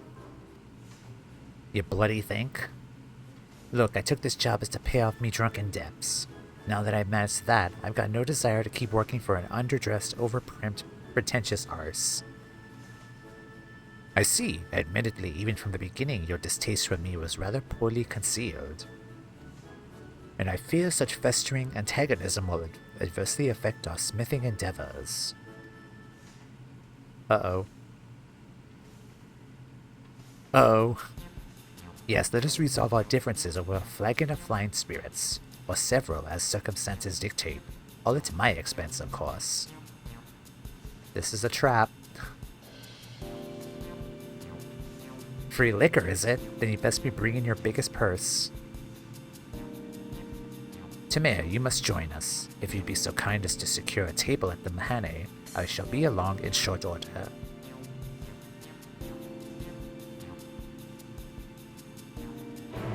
Oh, this ought to be good. Yay, free booze. The hammering continues.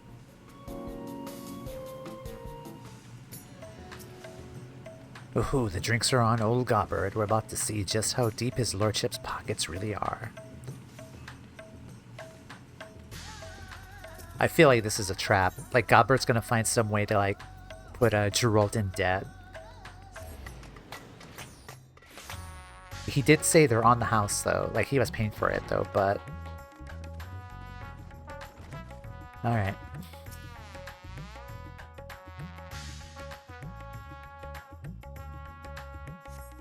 Hammering continues. Getting hammered. Oh yeah, that's right. That's also true. The hammering continues, getting hammered. Oh ho ho, a splendid night for spirituous beverages. He's up to something.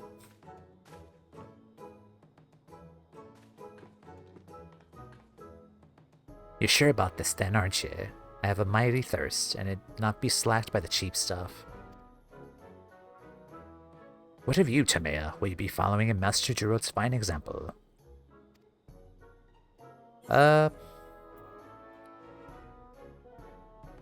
hmm. No liquor for me, thanks. I don't drink.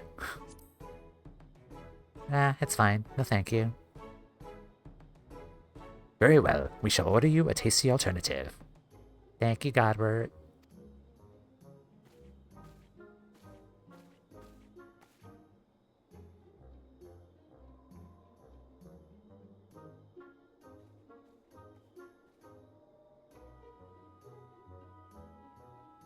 Your beverages, Lord Godbert. Enjoy. To your health, my friends.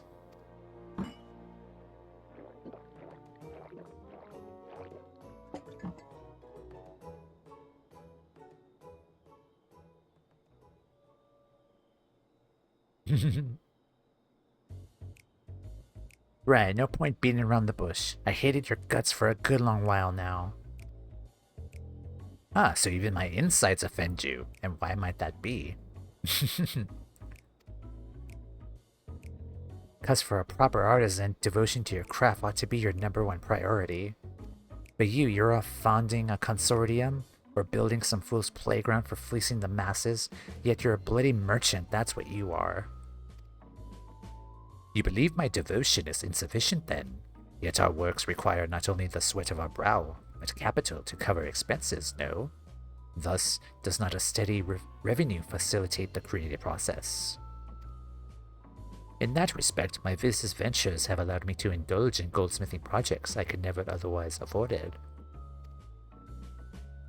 Is it not true that you craft kettles as a means to repay loans or simply make ends meet? Would not a substantial source of wealth spare you such tedious drudgery and empower you to pursue your heart's desire?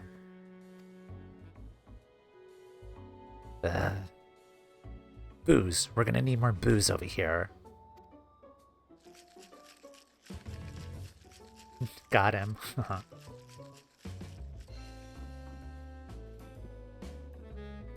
uh, um... What really soured me was when you set your arse on the syndicate. How could you craft aught worthwhile with your head buried in political shite? You may be surprised my participation in Ulda's governance opened my eyes to a different world, which in turn provided great inspiration by several original pieces. You can keep your bleeding ration. I want nothing to do with prissy rule makers of your ilk.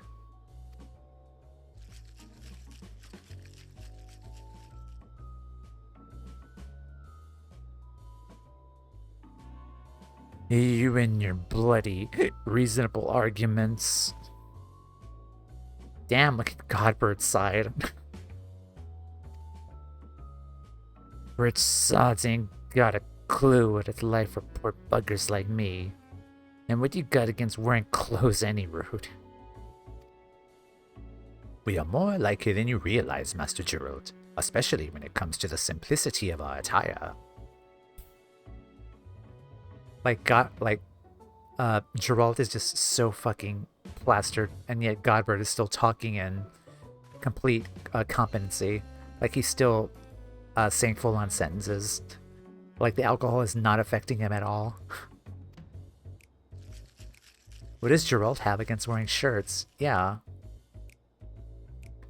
I should probably leave. Oh dear. So it's clear now, you're a master craftsman. I'm a sodden failure. A failure.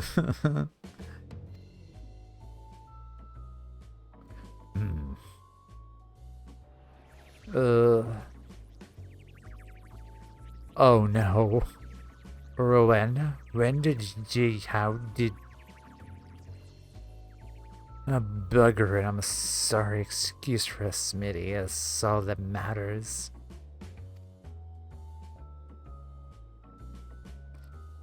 He seems to be mistaking you for someone else. Perhaps you could offer him a kind word.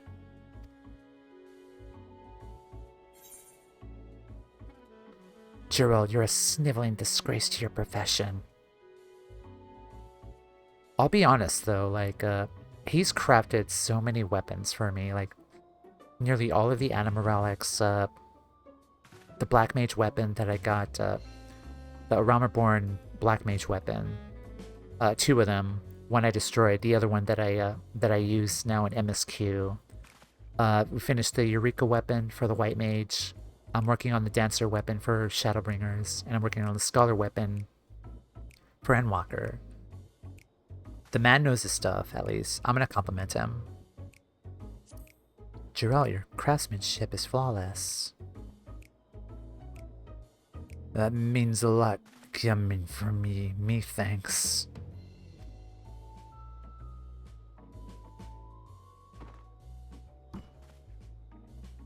I'm done weeping in me cups. I fix up them weapons into hells with the money. I do it for my own damn sense of pride.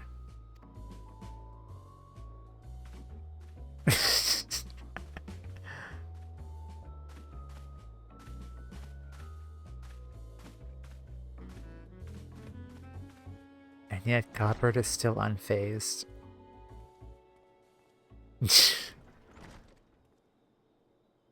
Twould seem Master Gerald has overcome his aversion to our partnership. Splendid, although I never would have guessed carrot juice could be so intoxicating. Excuse me? Hehehe.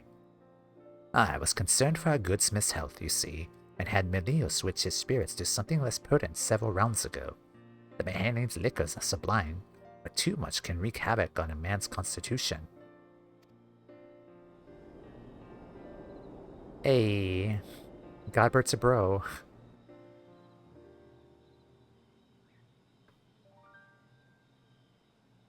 Yeah, he truly is a good guy.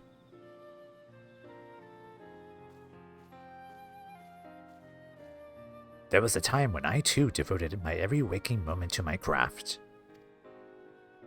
But alas, running a mercantile empire comes with its own responsibilities.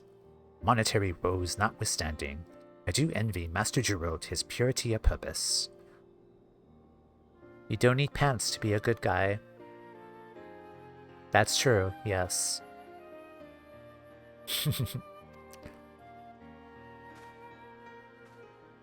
And on that note, let us return to our appointed acquisitions. We shall require 3 chunks of the aforementioned Akrondite, as soon as you're able.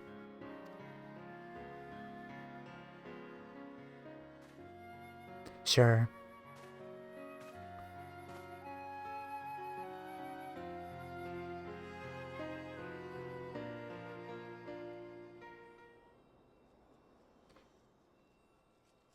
From, yeah. I'm assuming that's 500 poetics then. Do I have another Wondrous Tales? I do not. Okay, I'll check, I'll check first though.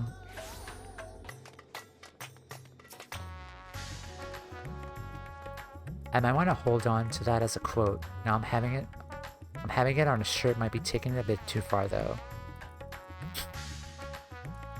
I really wish Suna can make a quotes channel, but just from the stuff that we say on her streams, like, we really need to demand that she has a quotes channel, for sure.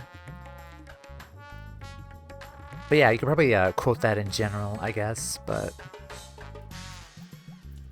Okay, so it's 500. Okay, I'm gonna go to Aylshire and see if I can get another Chloe book.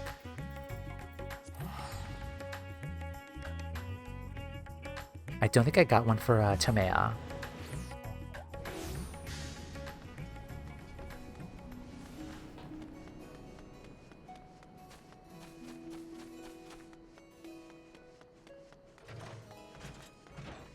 I might have to do more Eureka runs for Poetics after this. I have 3 days off, so I can just spend time Poetics farming. Yay. Alright, nice. Alright, perfect. Okay, so that's 1. I know I don't need the levels too, but I could also do some roulettes too. I'm not going to do that on stream though, because we have one more Hildibrand quest line still to do. But alright, I think for the last quest, I'm gonna go dress up, actually, and then we'll talk to Dilion in Ranzathan, but after the ad break though. So I do want to take an ad break here. Yeah, I will be right back.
Hello, we're back in the Manderville outfit. Yes, we are back.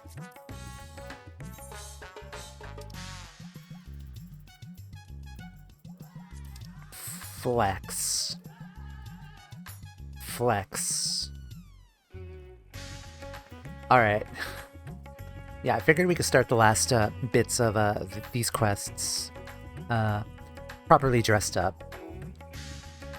As a gentlewoman of inquisitive propriety, let's talk to Delion again.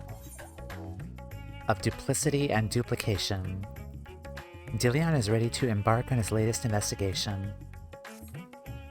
Timea, you're just in time to assist with the latest fact-finding expedition.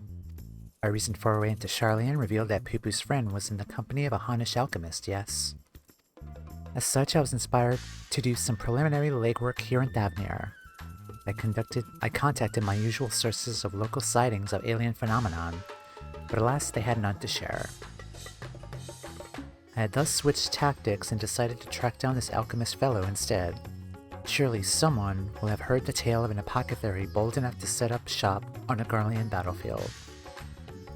The inspector and the others have been pursuing a similar line of inquiry, yet have found no leads here in the city or at the Great Work.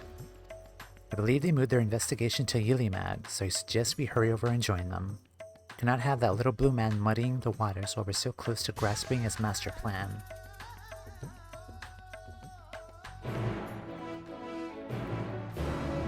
Alright, let's go.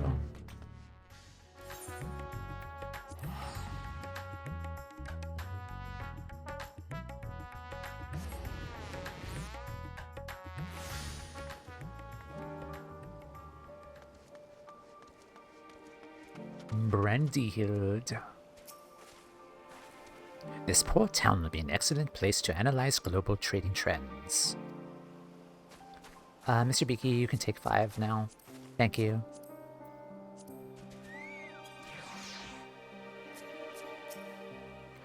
Oh, my friend is an exceptional individual capable of astounding feats that I could never accomplish without the help of my starship's equipment. What else can you tell us about your long-lost comrade, Master Boo-Boo? And he's still here. Yeah.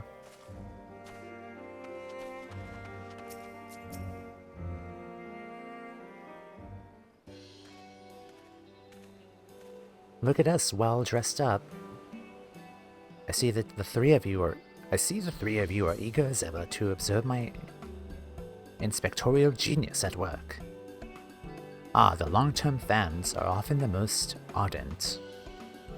As a matter of fact, we're just about to continue our investigation into the alchemist we know to have been traveling with Master Poo-Poo's comrade.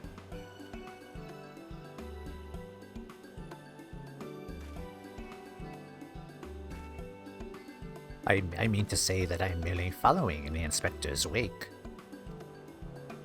You needn't be so modest, my dear Inspector Brandyhild. 'Tis wrong of me to comport myself as an equal to you in any respect, for I am but a copy, and a flawed one at that. Stuff and nonsense, clone or not, self-deprecation is unbecoming in a Mandeville man. Exactly, the things you come up with are... things you can do are amazing. Oh, I don't know about that. 'Twas you who saved Tomea from certain doom, was it not? Well, not quite as alacritous as mine. Your rapid reasoning is what nevertheless quite effective. 'Tis kind of you to accept me, rough edges and all. Literally, rough edges. I only hope my meager contributions are of some small assistance. Nod. Too modest by half, I'd say. His mental faculties far surpass those of the original. That's enough chin-wagging for amongst ourselves, I think. Let us spread out and learn what the locals know of this adventurous apothecary.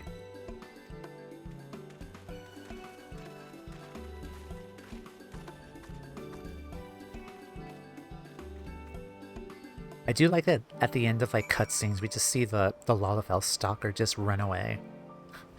just to show us that he is still here.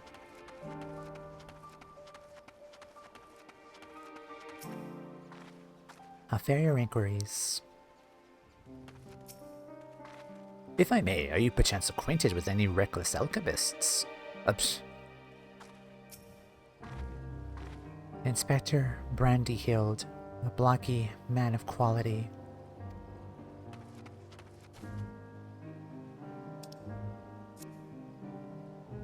Yeah.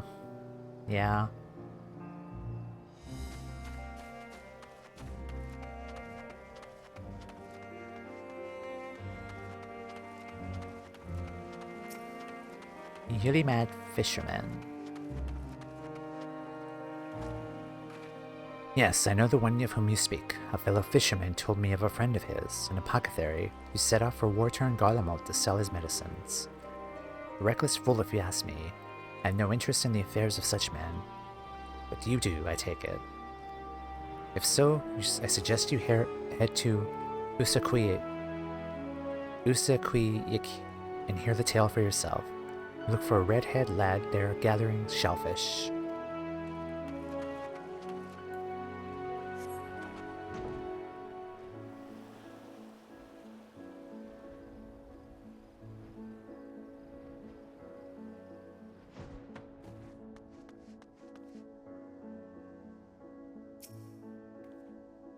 Do I know any apothecaries in Razathan? Of course, more than I can count.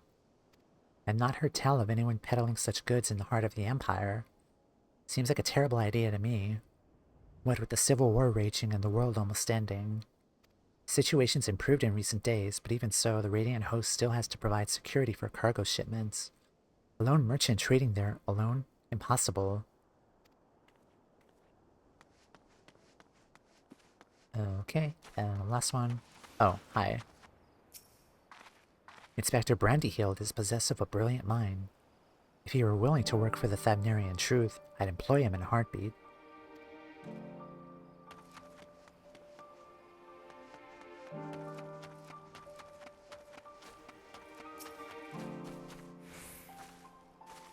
I know of many merchants who travel abroad to ply their wares, but none who have business in Garlemald.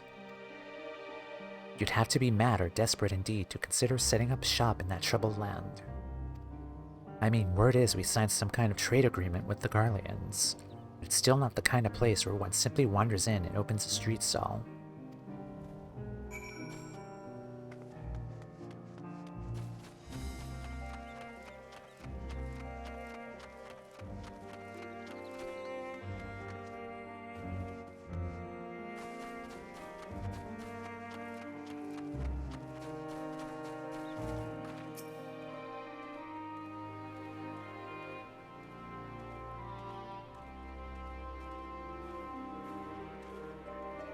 Tamea, I hope your questioning has borne fresher fruit than mine. Oh, a good friend of the alchemist in question, you say? Then let us gather the troops and pay a visit to this fallacious fisherman.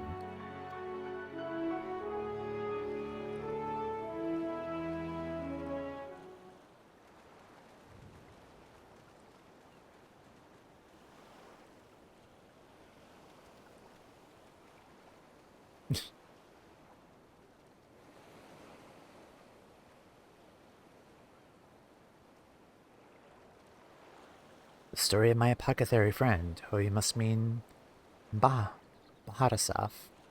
Well, I was near enough to calling it a day anyway, so here's what I can tell you. Bahadasaf came from a very poor family, and growing up never had much in the way of money or possessions. I suppose those experiences are what led his lifelong obsession with gaining wealth. Through trying his hand at a succession of trades, he decided alchemy would earn him the most skill. But his stock never sold as well as he had hoped. So when he heard about the internal strife in Garlemald, he saw it as a golden opportunity. Surely the middle of a war was the best place to sell medicines. Heh, more like the best place for near-death experiences.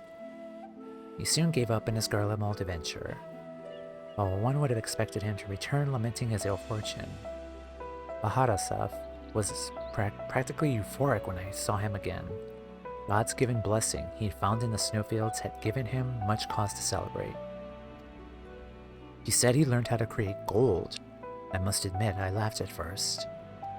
But then he showed me a gleaming mountain of the stuff, enough to proclaim himself a merchant prince. He even changed his name to Vanhudi, a word which brings to mind the bounty of the divine. That was the merchant at the end of the cutscene, the one we saw before, with the alien ship, with the clones. Okay, so it is the same guy. A name I have heard. He is the rising star in the markets, is he not? The one snapping up commercial ventures left and right. Yes, Van Hoody has certainly made his ambitions known here in Thavnair, especially when he attempted to purchase the entire port of Ylimad. The dockmasters declined to sell, of course. When it comes to buying historic landmarks, a bottomless purse can open surprising doors. Last I heard, he converted the Gilded Araya into a private abode. Has been filling it with rare treasure his gold can secure. He pays a particularly large sum for artworks depicting the goddess Asura. I remember him being a fervent worshipper of hers, even as a child. I've encountered much of Manusaya and Megra law in Razad Han, yet I recall no mention of this Asura. Well, that's hardly surprising. As a deity of war, she is not well loved by the common folk. Bahasurath is different. He sees life as a constant battle to amass wealth, as it is to Asura, whom he prays for victory. And damn me if she didn't listen. The once poor boy becomes merchant royalty, a man far too rich and important now to afford more than a fleeting moment for simple fishermen, even those who were once dear friends. If you excuse me, I must really leave it at that. These cloms won't sell themselves, you know.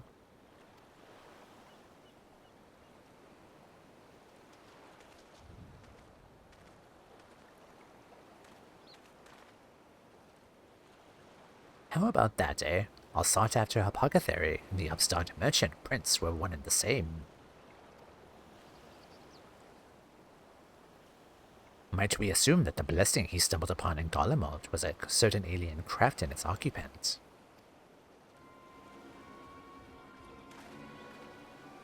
Sorry to intrude, but aren't you the hero who helped us when folk were turning into beasts? Well, some nasty-looking creature just showed up outside town. One of our guards went to confront it, but I don't like her odds against that thing. That sounds like a case for Inspector Hildibrand. Come, friends, let us investigate forthwith.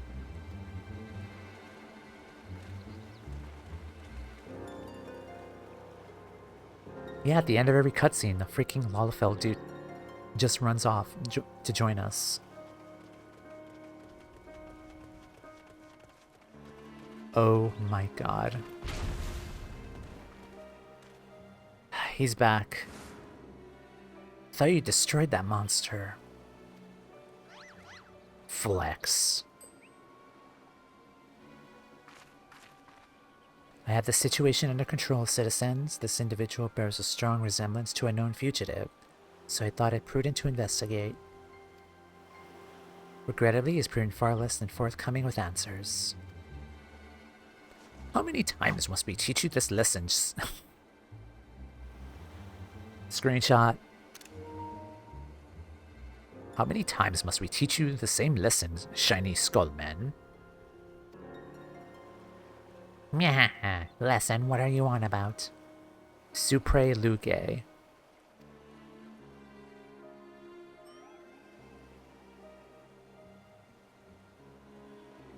Cease this babbling, and get out of my way. Lord Van Hoody's orders are to cause trouble at the port, and I'm running behind schedule.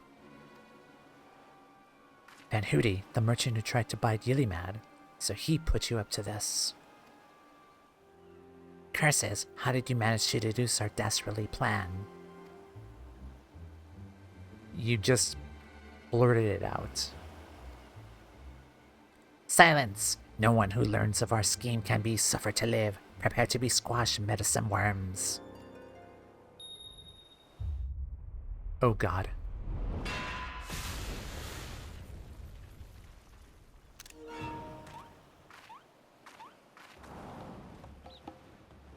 Oh my god, clones.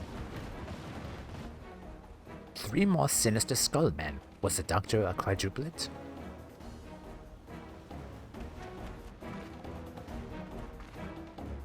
Hi, Julian. Hehehe.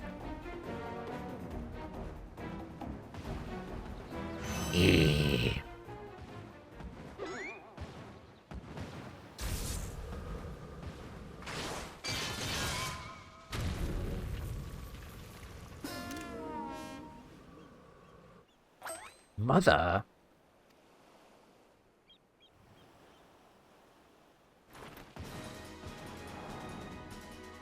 Vexatious vermin, this'll soften you up. Oh, it's a mine.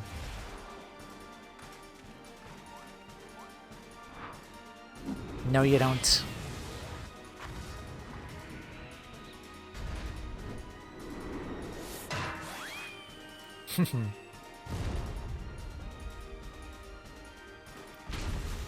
Ah, lucky hit. Good job, Tomeo.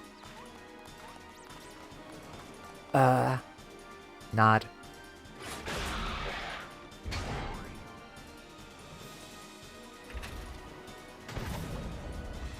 And now it's swing and a miss. I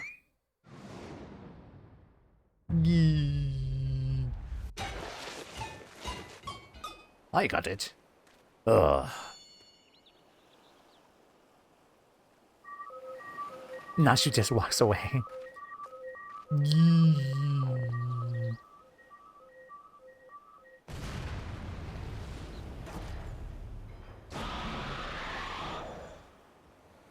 One last pitch.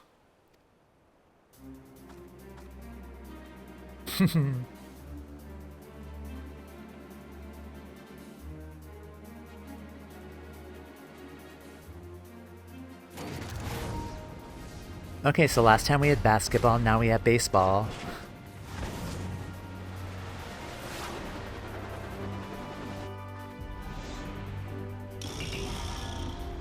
Ultimate heavy hitter special.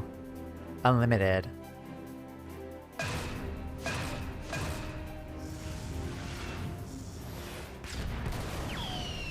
But that was my fastball.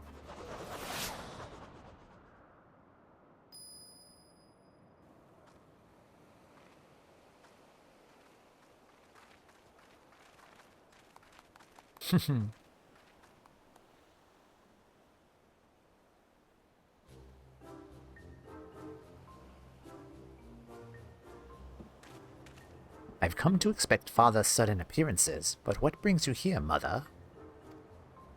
A proposition from that merchant Van Hootie, as a matter of fact. I'm accompanying your dad as a manager from Mandravale and Mandraville, and we were just on our way to the bloke's mansion. I've already refused Master Van Hootie once before we tried to buy out our commercial empire.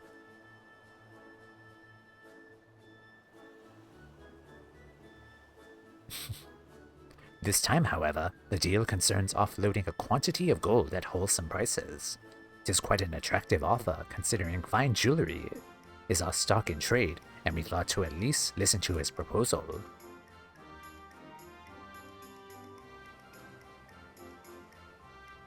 But if he would purposely command his lackeys to disturb the peace of a public port...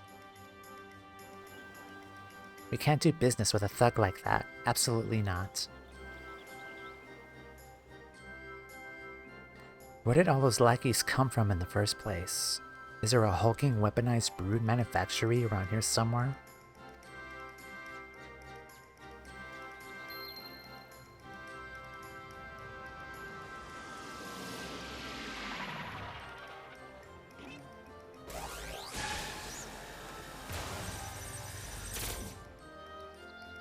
As I suspected, my ship's vaporization beam is configured to expunge only replicated matter.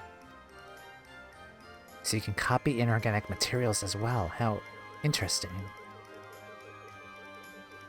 Once the matter duplication facility has analyzed an object's molecular structure, it can generate any number of copies.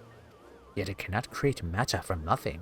A requisite supply of ether must be on hand to facilitate the process. Core, you sure do know a lot about a lot, Inspector Brandyhild, even alien starships.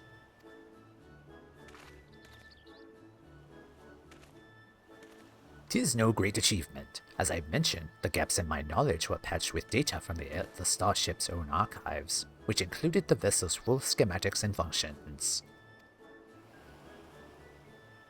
Assuming I understand this correctly, is it possible Van Hootie is using the repaired alien craft to replicate piles and piles of gold? "We share the same suspicion, Master Dillion. To my knowledge, no other method exists that can reliably produce precious metals." Of course, 'tis the most obvious conclusion."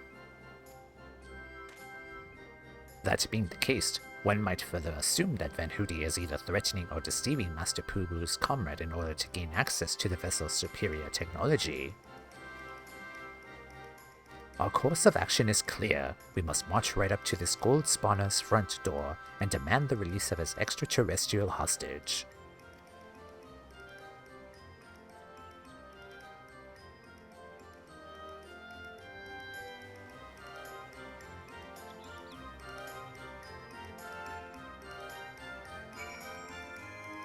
I wonder if Julian now knows about the origins of the Mandervilles. The Inspector's mother is also monstrously strong as the Manderville men, except that doesn't make any sense. All this talk of threats and deceit has me worried. "I am given to understand that while identical in appearance, the craft belonged to Master Cooper's comrade is equipped with more advanced technology." That was a smashing hit, Tamea. Good to see you, Tamea, and good you're still keeping company with our darling boy. That blocky lad, new friend of yours, smooth off the edges and he'd be the spitting image of our Hildy. "I was hesitant to put stock in the unsavory rumors I heard, but this unprovoked attack on the port would seem to be incontrovertible proof of Van Hootie's villainy." Okay, me. Alright. "We must confront this malicious merchant at once. If you're hard set on confrontation, then you may as well come with us. Van Hootie's invitation included a private airship flight to his new estate." Aye, we still need to formally reject his deal anyways, and his pilot will be waiting.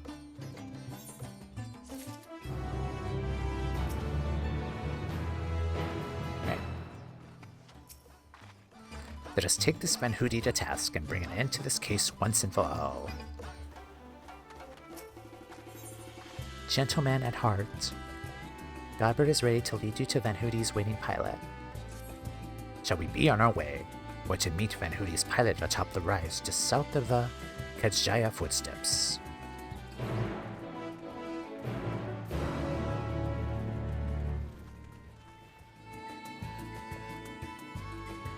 Alrighty, where is that?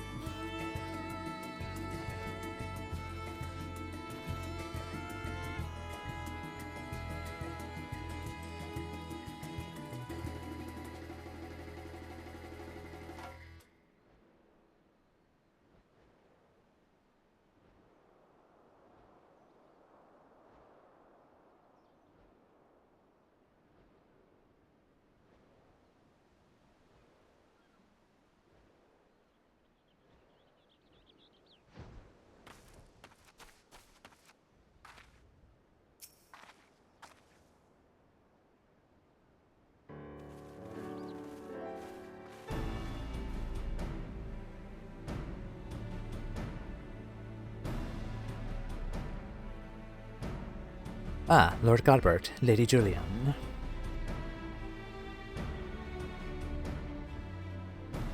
And entourage?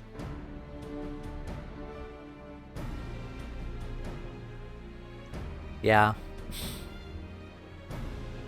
Pray excuse our presumptuousness. My son and his companions insisted they come along, desperate as they are to meet with the illustrious Master Van Hoody.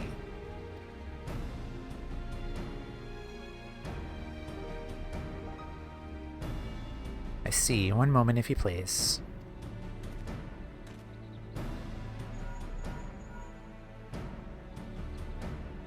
Yeah, he recognized me. Lord Van Hoody should be glad to welcome you all to his home. Pray, step aboard and I'll take you there directly.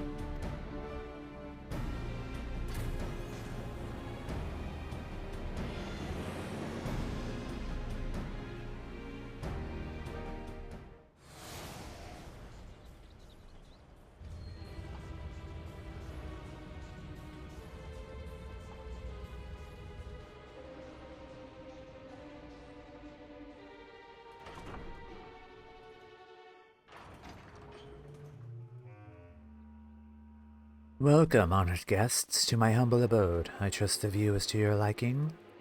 Since you traveled all the way from distant Ulda, a pleasant backdrop to our talks was the least I could provide. This looks like an arena. Just saying. And what an unexpected boon this is. I've been debating whether to extend you a personal invitation. But now here you are, like a wish come true. Save your act for the magistrates, Van Hoody. We know the secret of your ill-gotten gold.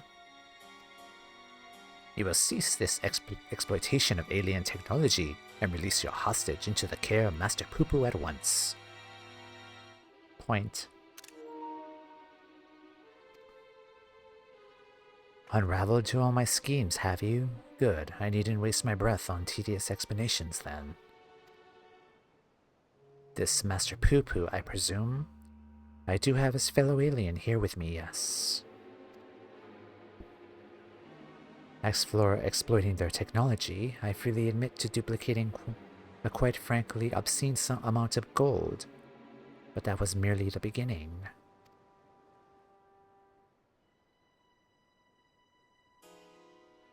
Imagine making copy after copy of the deadliest weapons in existence.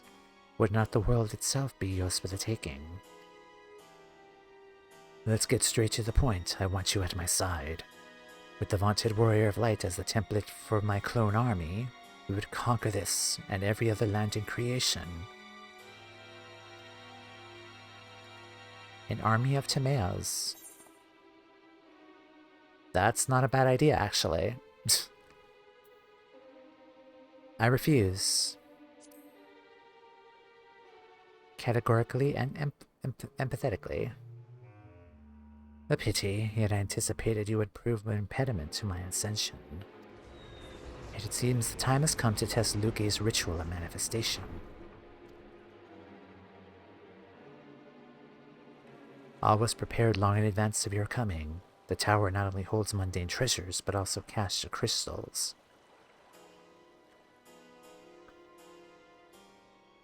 Oh gods, those are from, I didn't realize that those are from the Tower of Babel.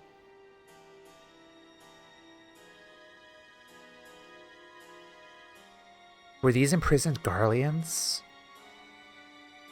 As for the requisite congregation of worshippers, well, I had but to clone myself, after all, it's himself. Who's more devoted to my cause and my goddess than me?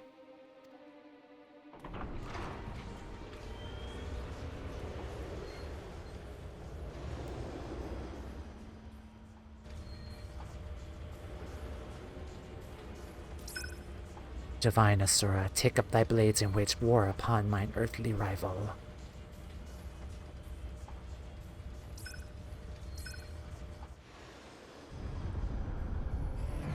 Oh boy, this got serious.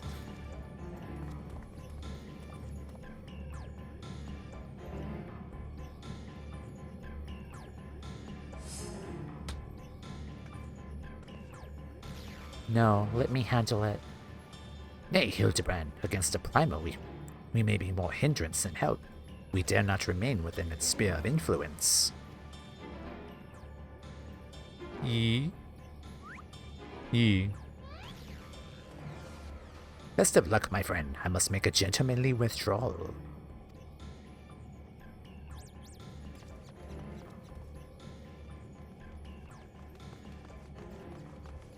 Oh god, we're actually gonna do a trial. Maybe. I doubt it, but we'll see.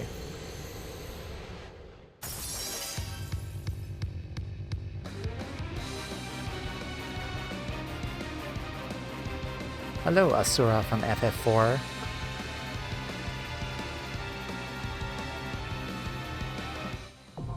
The Gilded Aria. Holy shit.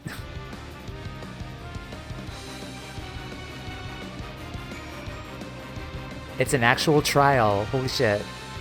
Alright guys, anyone want in?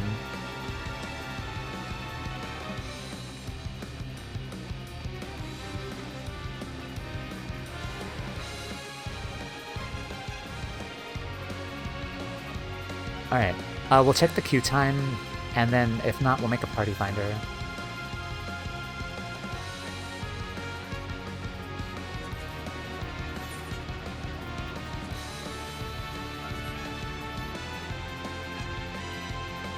Give it a minute.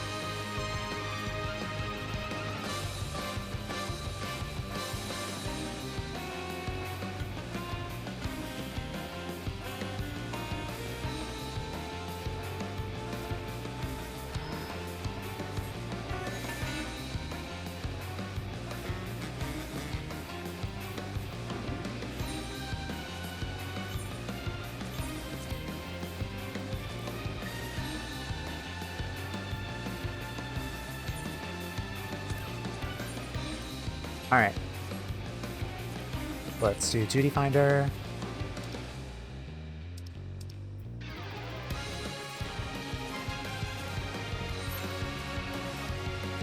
Of course.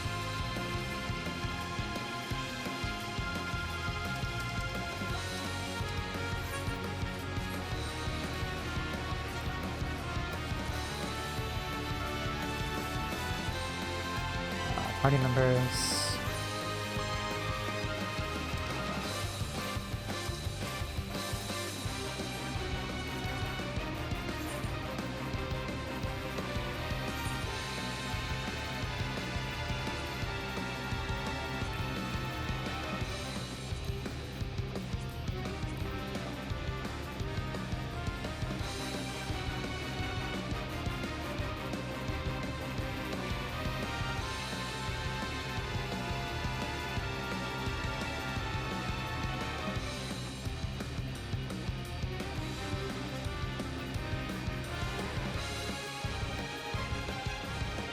Alright.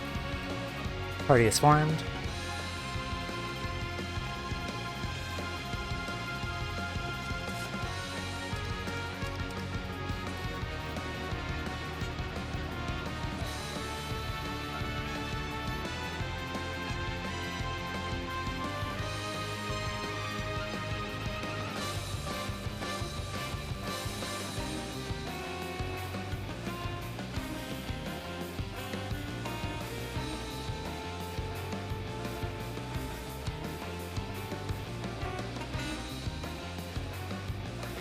Okay, and then I'm gonna ping CDFC.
God, I love this music. Alright, pinging everyone.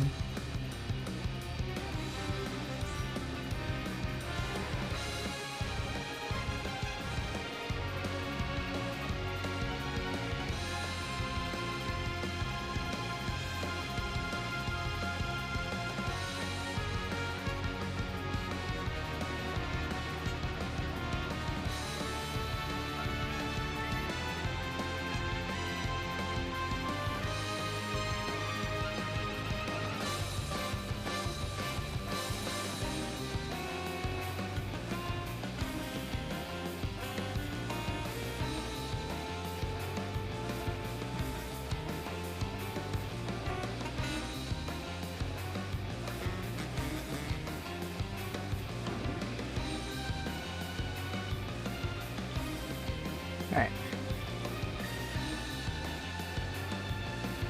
Well, let's take a look. I probably will cut all this stuff out, but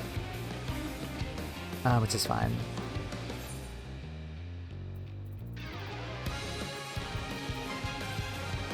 And Hootie has welcomed you to the Gilded Araya, a historic vault within which he houses many and his wondrous treasures. It is now wonder that fills your heart when you spy the ominous devices lining the sides of the structure. Devices you remember seeing inside the Tower of Babel. Your sense of dread is justified when the summoning begins, drawing upon the devotion of imprisoned faithful. A corrupted incarnation of a Messiah is brought into being. She is Asura, a deity of being and conflict. Whether you wish it or not, your mettle will be tested.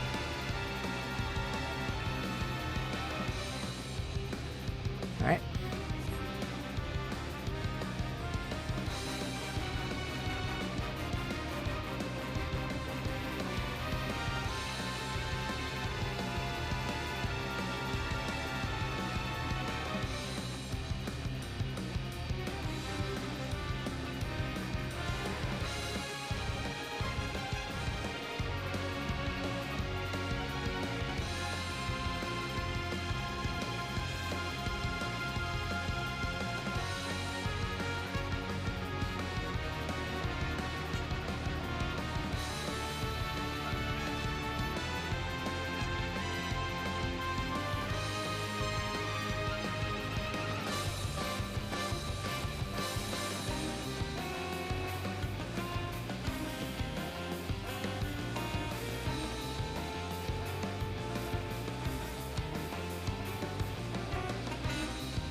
Also, where are we? I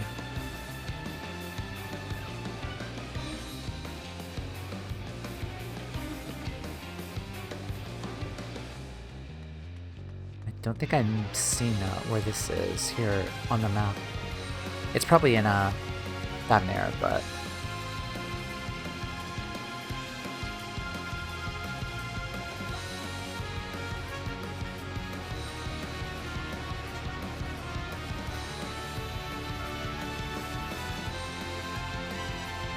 okay, so we have Erica on his way.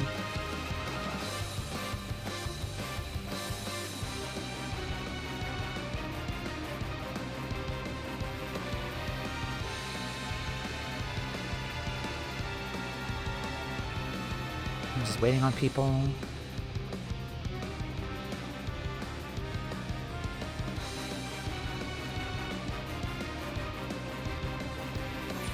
I kind of don't want to leave, to be honest, because the music is really good. But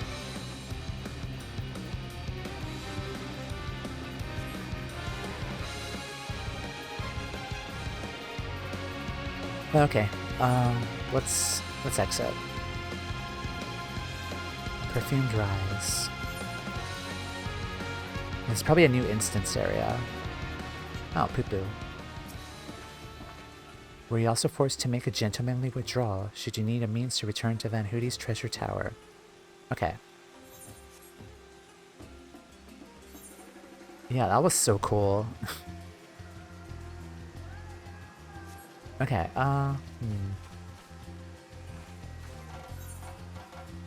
I think while I wait here, let's actually...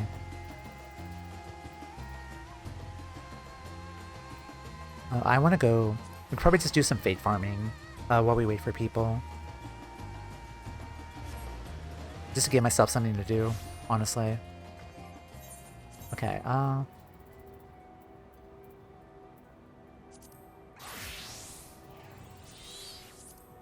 okay, perfect. Okay.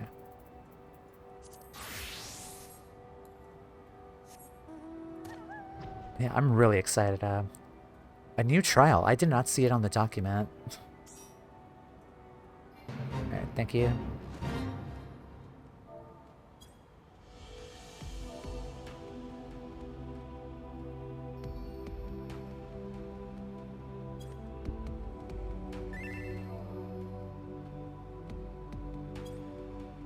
Okay.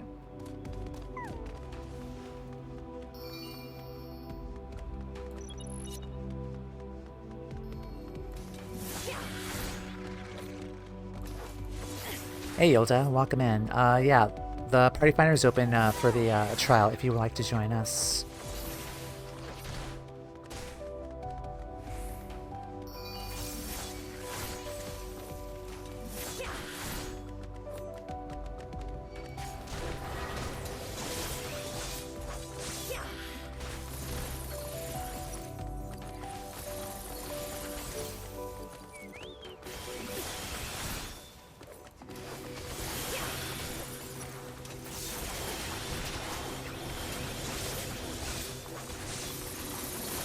Yeah, thank you.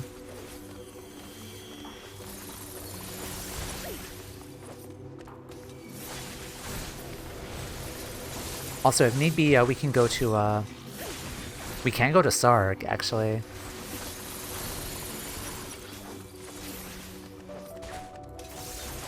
We can give it like 5 more minutes, and then we can possibly relocate to Sarg.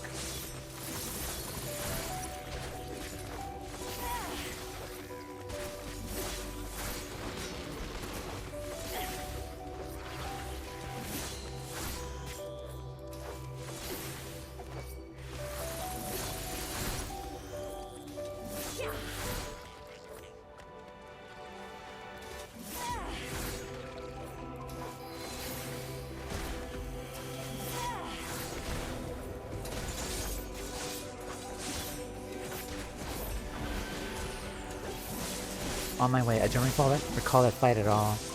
You did unlock it, right? It does require Hildibrand. Just as a heads up.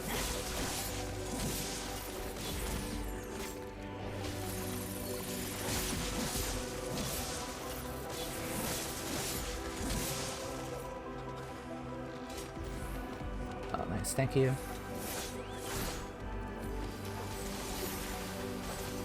Yep. It didn't want us to finish that story. Okay. Cool, cool.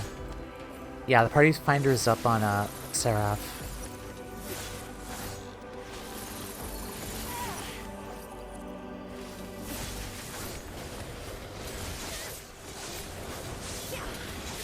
Alright.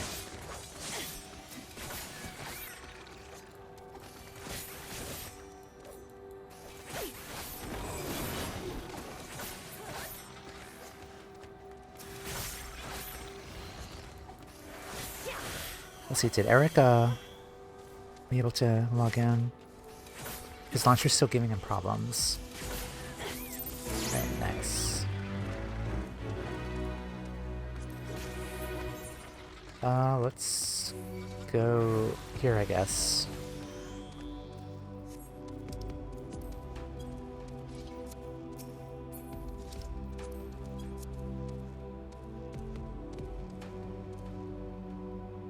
Okay, hold on.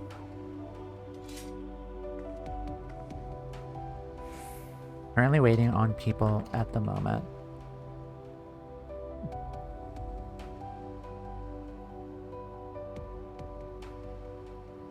Currently waiting on people at the moment. Wait farming to buy time.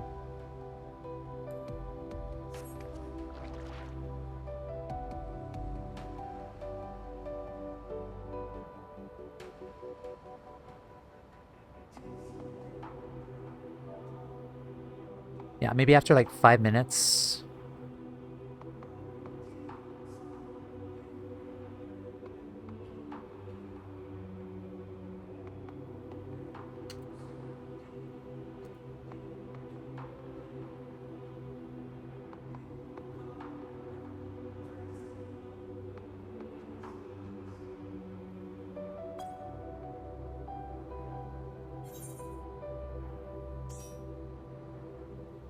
Oh, thank you, Sorry.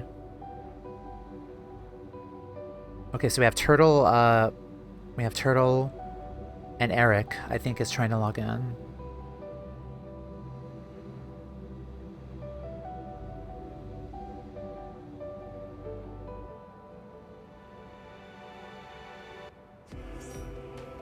Okay, perfect. I'm the other healer.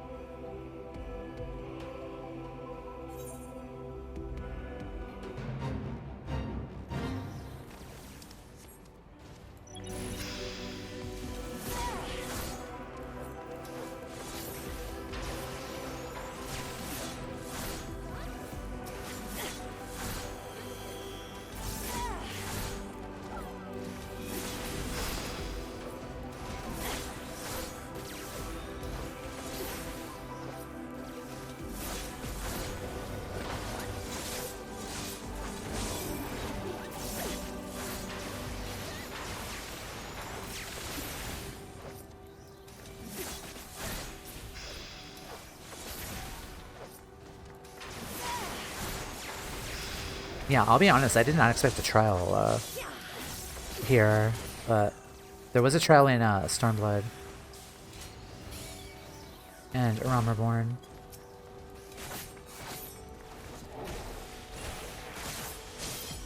I actually did not see this particular trial in the document, so it kind of took me by surprise.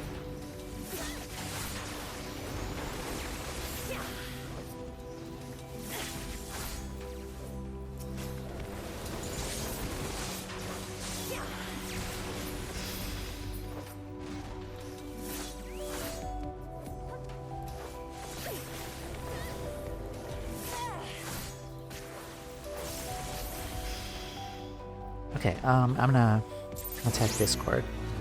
Nice.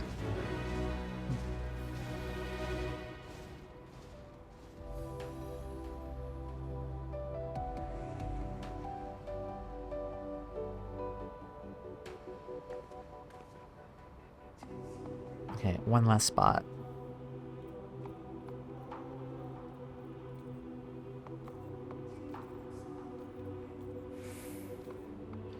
That is in the wrong channel. Whoops. Okay,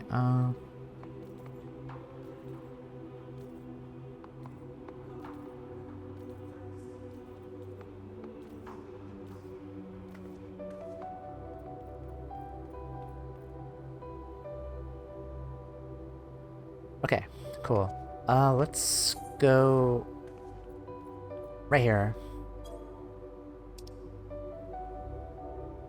We'll just teleport there.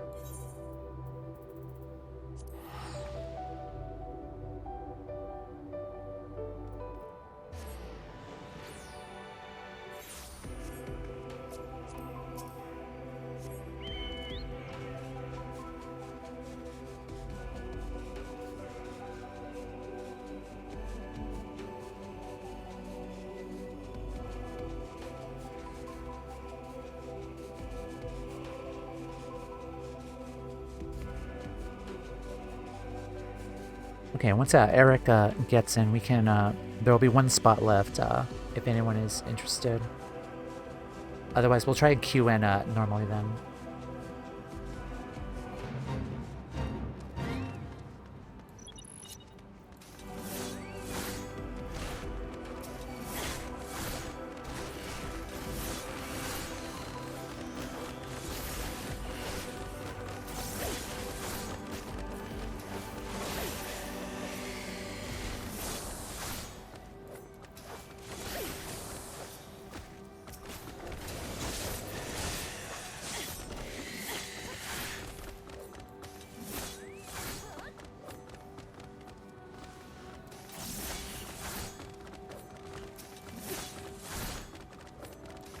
But yeah, welcome in, Turtle. Sorry, you old. How you guys doing today?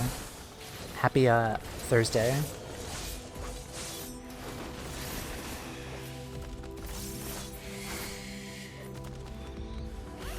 Maiden, where's the maiden? Right there.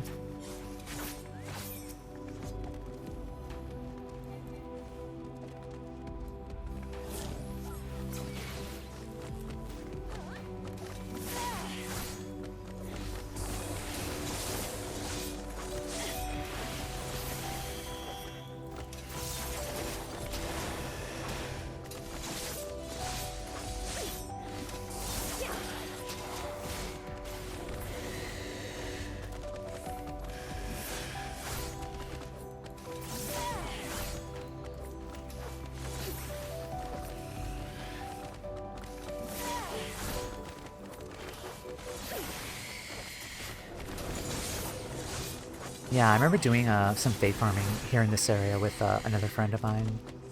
Went by very fast, actually, because there was like 4 people, 5 people in our group. Fates. Can do this one here.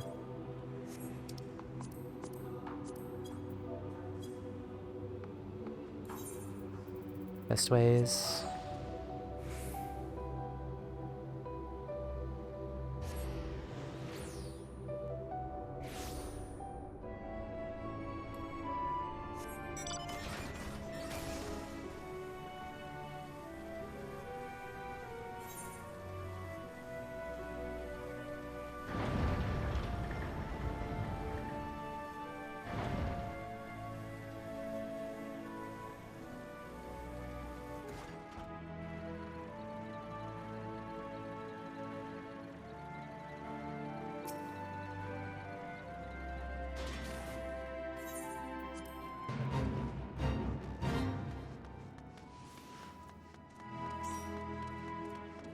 Oh, okay. That's perfect. Okay, so we need one more spot.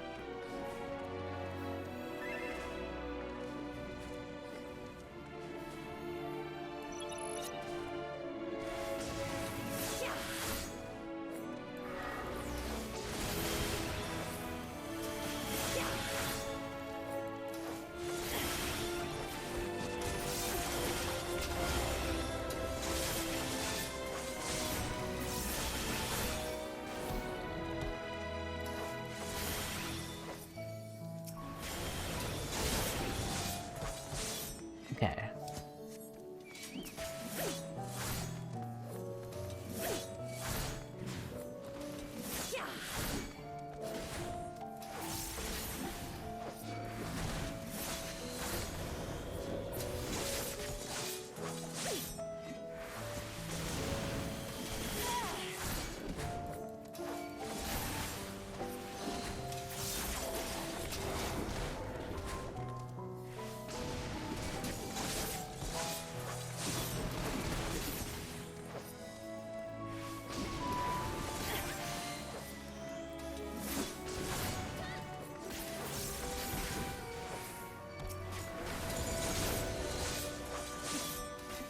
Well, I think while we're waiting, I think I'm gonna run ads once we finish this bait. I'm gonna teleport back to Best Ways Burrow while we wait for people.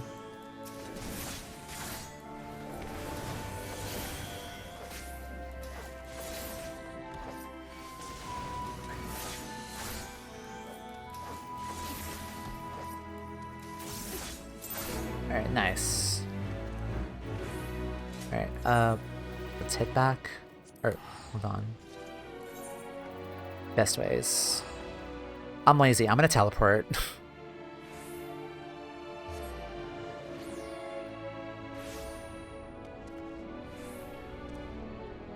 Okay, I'm gonna run ads here.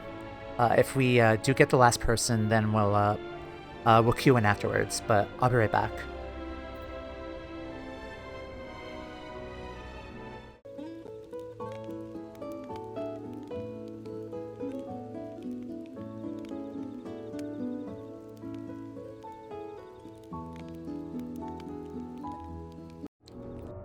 Well, that didn't last long. Hi. Okay, I'm gonna snooze the ads here. Okay. Alright. I'm gonna switch here to Scholar. Do ready check.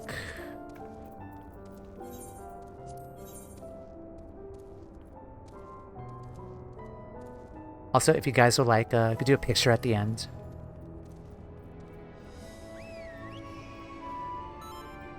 Alright, nice.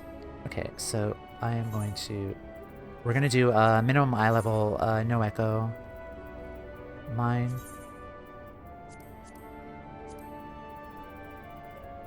The Gilded Aria. And let's go.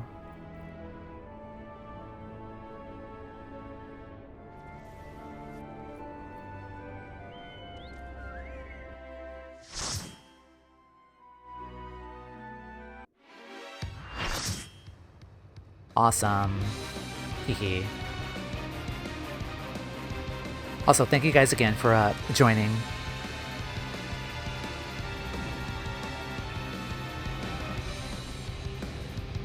False Menusaya.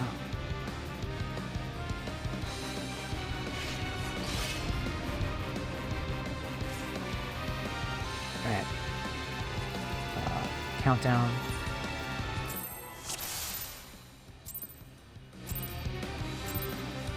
I am Asura, and on battle I thrive.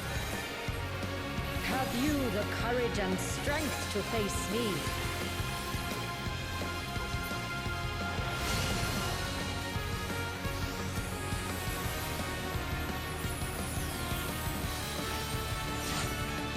Will you dodge, or will you bleed? Yeah, that's a new mechanic. Nice.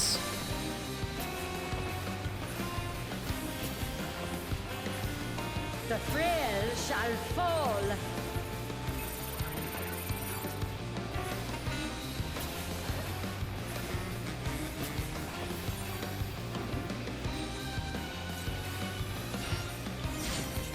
You've not time to blink.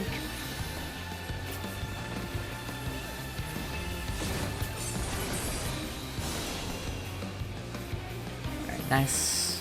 Pretty cool. Ow. I got you. Tremble before the might of the minutiae. Come forth, embodiment of carnage. Revel on the bloody field of war. The spirit of battle awakens. Sharp is the lesson.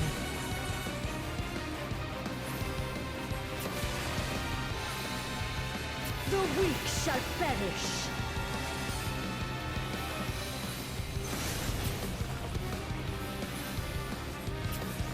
Hear the gleaming edge. That's a long title name for an attack.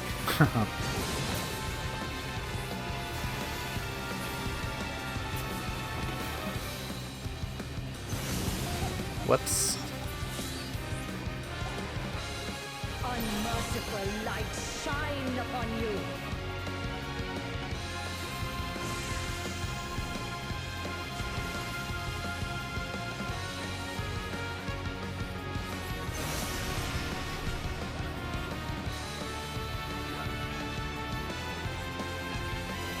Thank you. Behold the six-fold blade.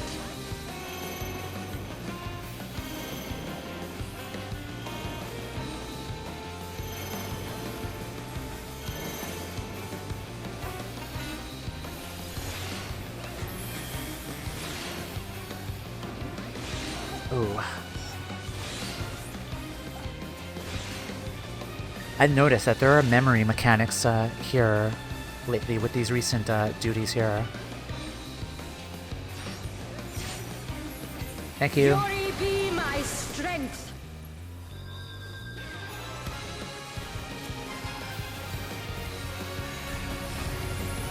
I will scatter your bones.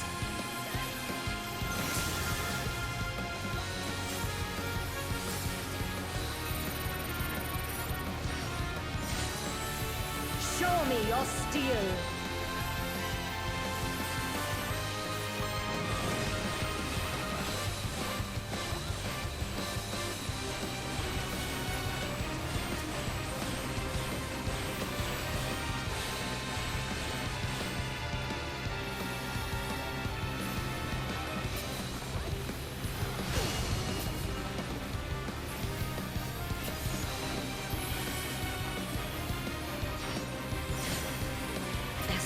spirit of battle awakens. Sharp is the lesson.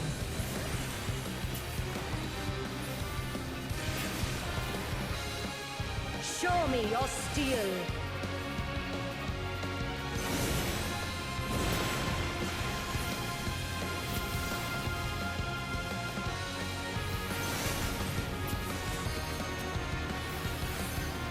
Hear the gleaming edge.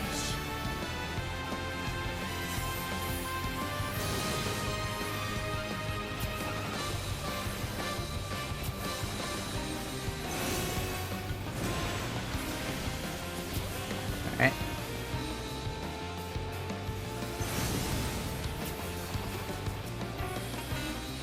Unmerciful light shine upon you.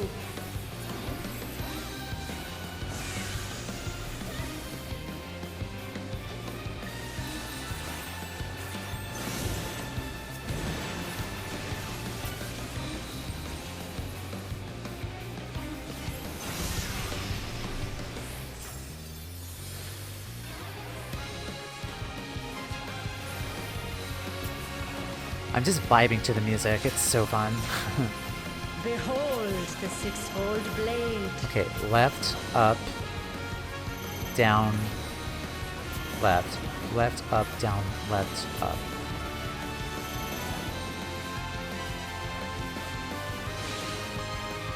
Down. Oh my god. I'm not good at this. The memory mechanics.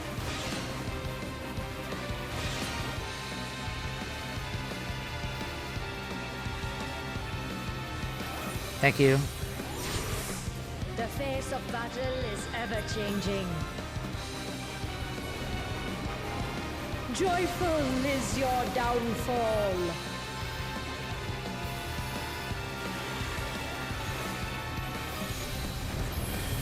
I will scatter your bones.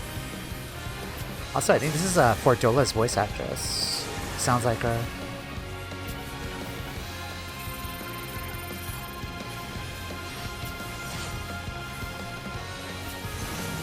Will you dodge or will you bleed?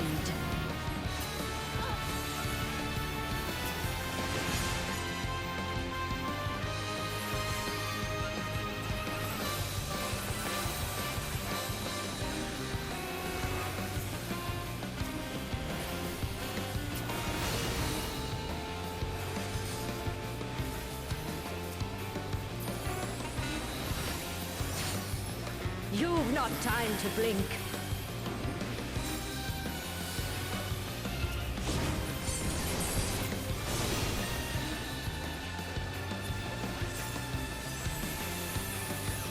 Show me your steel. Alright, almost there.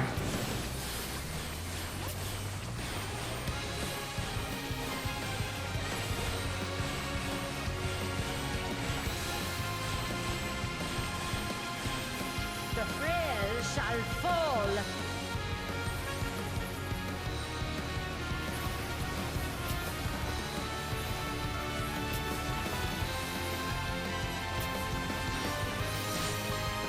The spirit of battle awakens. Hear the gleaming edge.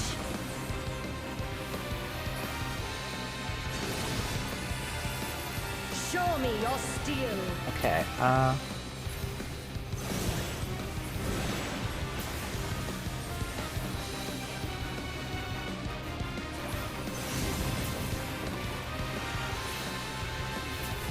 Sharp is the lesson.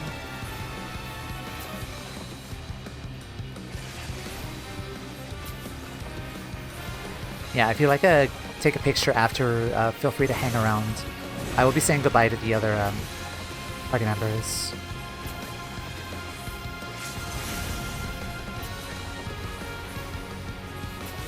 Unmerciful light shine upon you.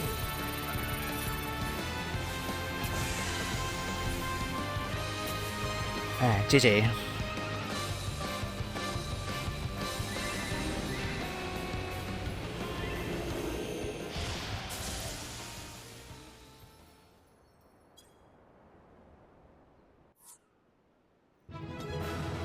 Yeah, that was really fun.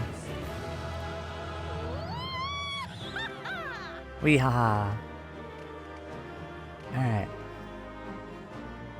Oh, can I be in the middle? If that's okay?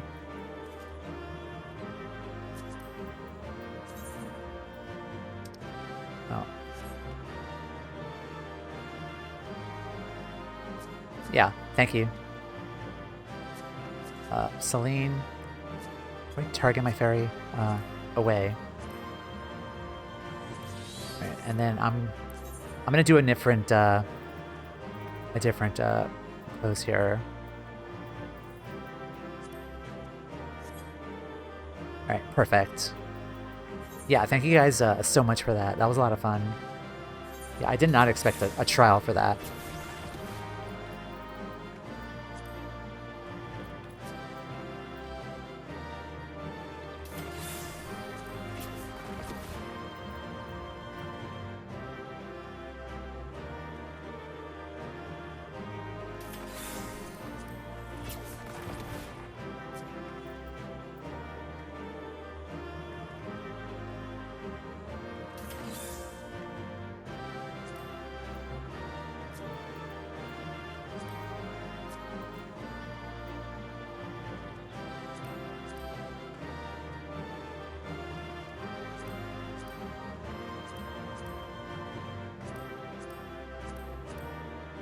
Perfect. Okay.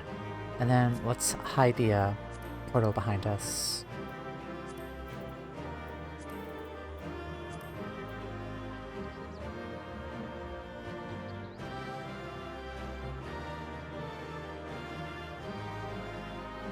Okay.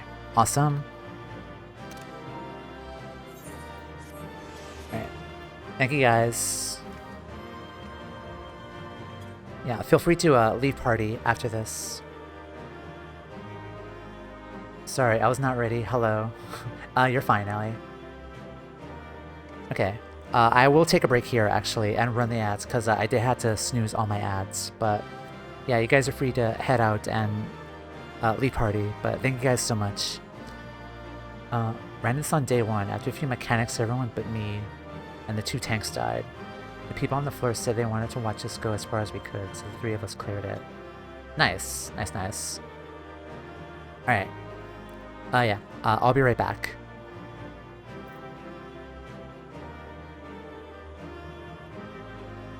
I won't be home from work for another hour-ish. I'm sorry, Win. Welcome in. I'll be right back.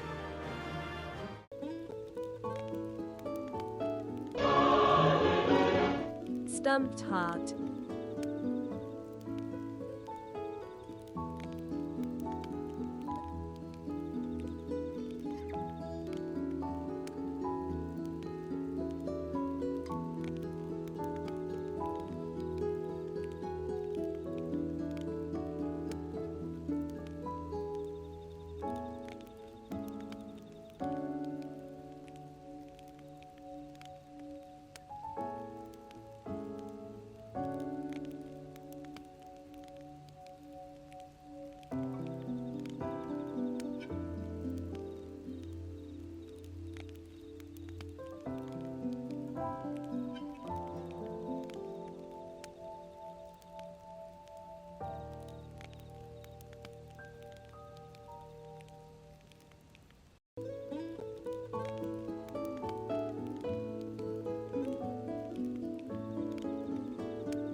Alright guys, hello, we're back.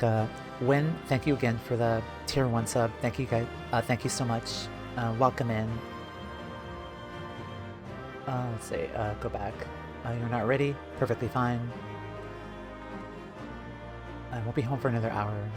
Okay, gotcha. I'm gonna try to, take care, Turtle, thank you. You're making an urgent payment on your bank app. First half of the flight was pure instinct and tank privilege. Huh. Yeah, y'all did good. That was a lot of fun. Thank you guys, again, for joining me there. And the fate farming, too. I got a couple fates done there. Also, looked like Yolda DC'd, which sucks. But, alright, let's head out.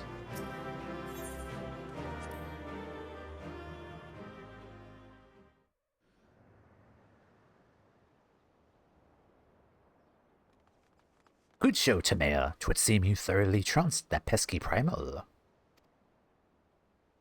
And even as we speak, Mother and Father should be informing the Radiant Host of that despicable Van Hoody's wrongdoings.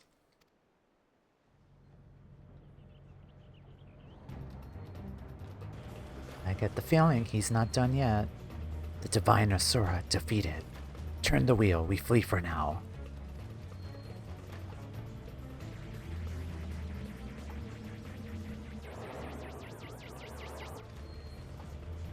Who is flying the starship without my permission? That treasure is mine and mine alone. You called your vessel Masapupu? No, I did not. It's my friend's ship.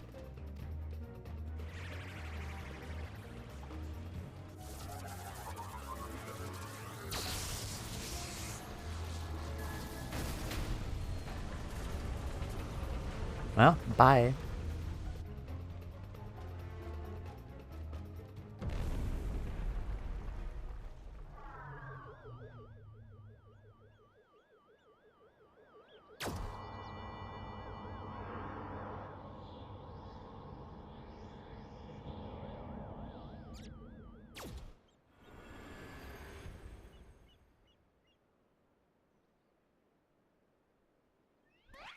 At last, the moment of sweet reunion is at hand.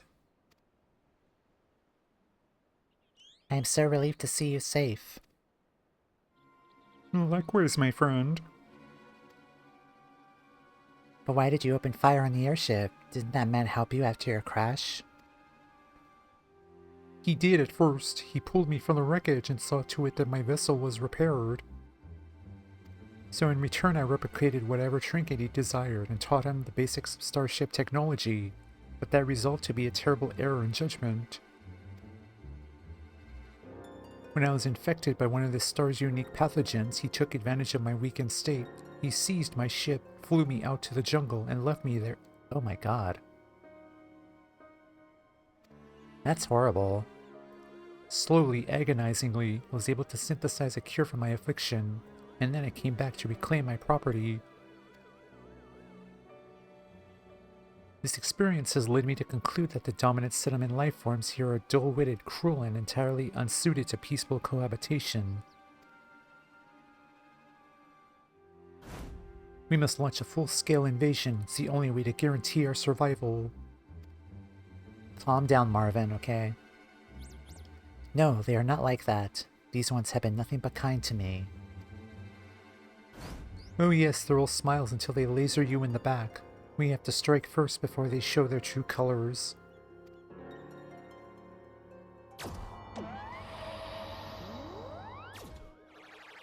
And we're gonna be attacked. Lovely.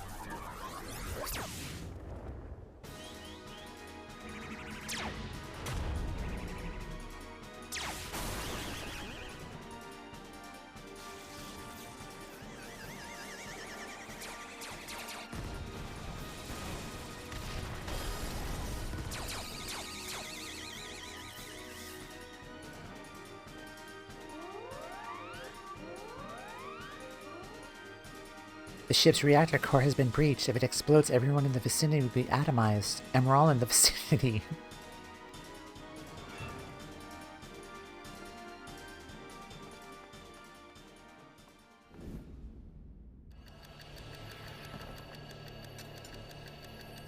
I love this animation. It's That's so silly.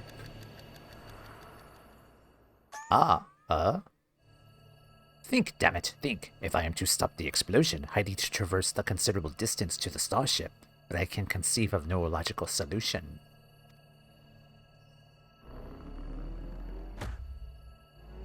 Yee. Yee. Yee.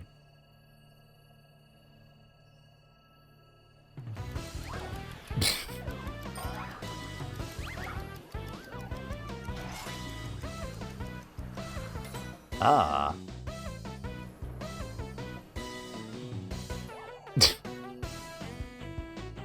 Close enough. Inspector Brandyhild. He must employ my father's mightiest moves to propel me to the vessel. I too have calculated that Lord Godbert's signature techniques are only for our means of achieving sufficient propulsion.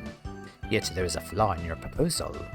I lack the strength to properly perform the throw, and I have no time to teach you the starship controls. Inspector Hildibrand, it is you who must fling me. Oh no, is this how we're gonna say goodbye to him?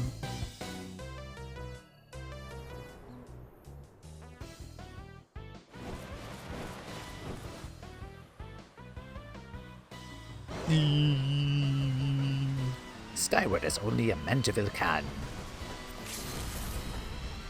It's an LB1 limit break.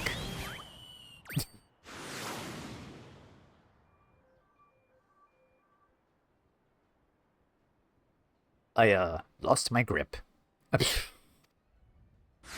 You're going the wrong way. Ah. Given my trajectory and velocity, the correct shift and posture should generate enough lift and precision motion to... Yes, I can still make it. YMCA.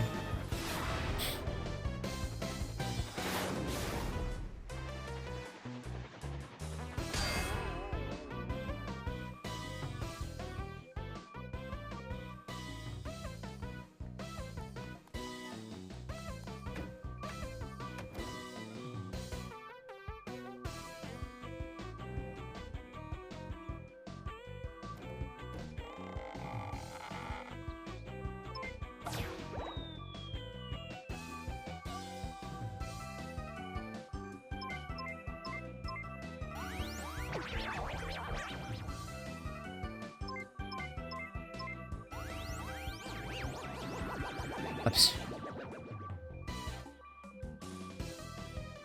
'Tis too late. The reactor is going critical. There's only one way to save the day.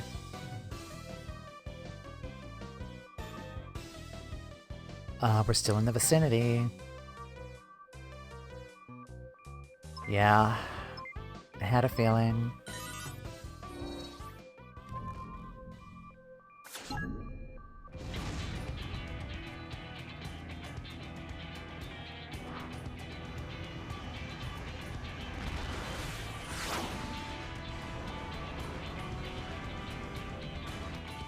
Inspector Brandyhild. Our brief time together was more than any defective clone could ask for. Be well, my friends. No. He was the smart one.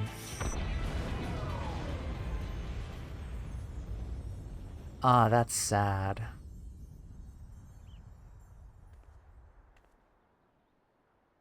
Is this case closed for Inspector Brandyhild?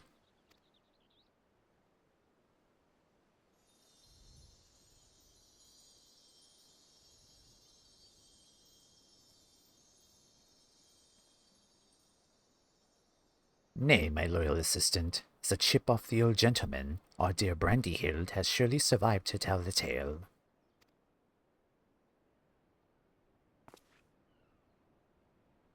We shall see him again, mark my words. Hopefully.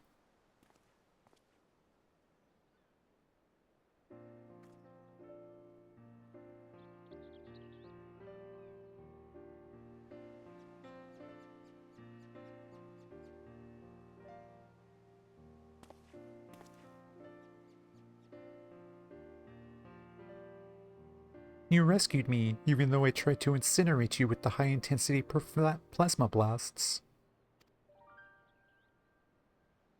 Even at the cost of one of your own, if only I can make amends and earn your forgiveness, but alas.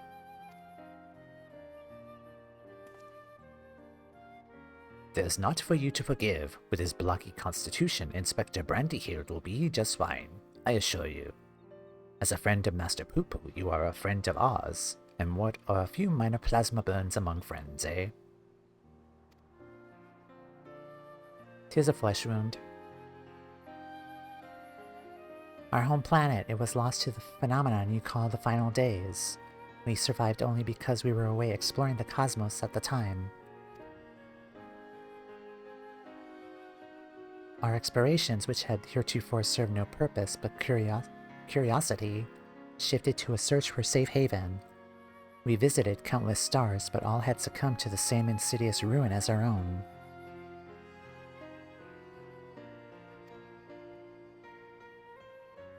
Growing desperate, we decided to settle on any suitable refuge we could find, whether it's populated or not. If the native beings were hospitable, we would live peacefully alongside them. If not, we prepared to claim a new home by force. Oh gods.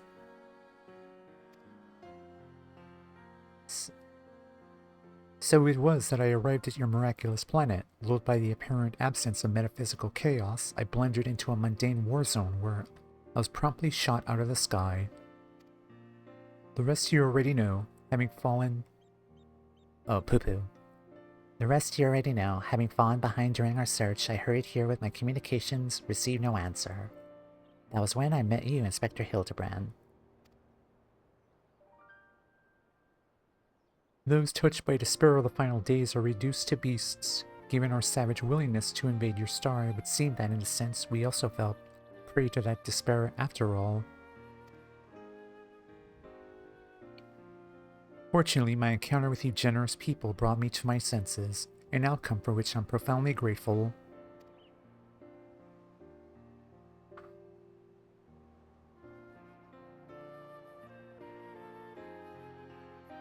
That said, there's nowhere else for us to go. Would it be too much to ask for us to live here on your star?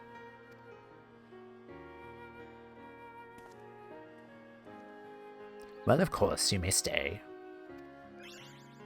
Yay.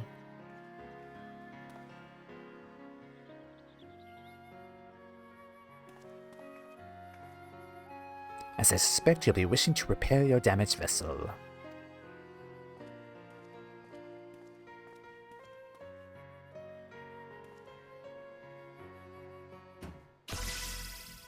Oh no.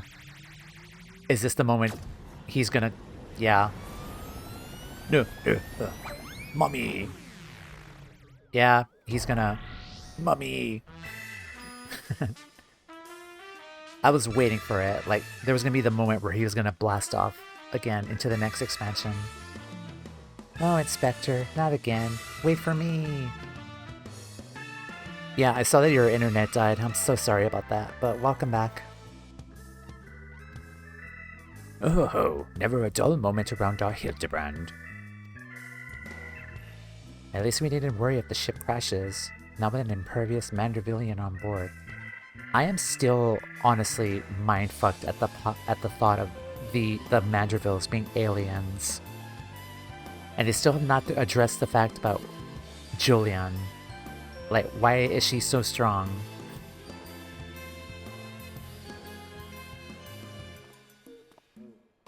Ah, funny you should mention that. Upon reviewing the Mandeville family tree, 'twas made clear that a lord without heirs of his own passed the name to an adopted child several generations ago.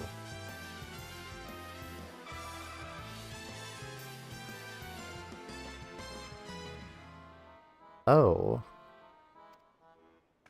Wait, what? Are you saying that you and your son are not direct descendants of Godbrand, the alien progenitor of the That's it, I give up. F this game. You confused me in this game, and now you just confuse me even more. Goodbye, I'm done. Bye.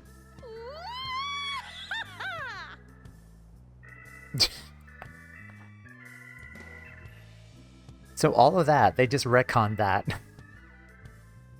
Because this part of the story was after, like, a couple of months after the previous, like, revelation of... And then they just retconned it. Okay.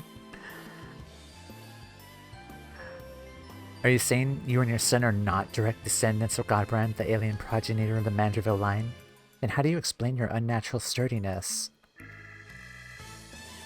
When it comes to building strength and perfecting gentlemanly technique, 'tis not one's lineage which matters, but rather the unbending conviction within one's heart.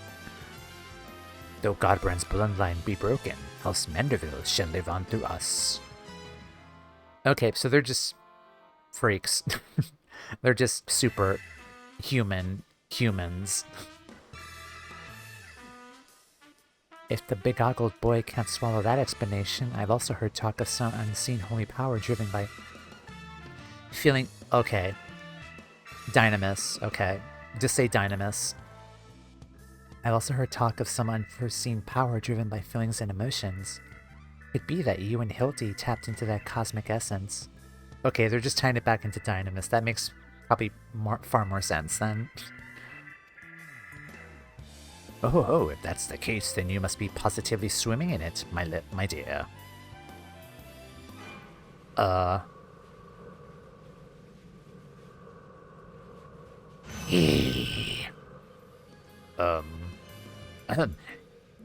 And every thing that appears to be under control here, so let us return to the city, shall we?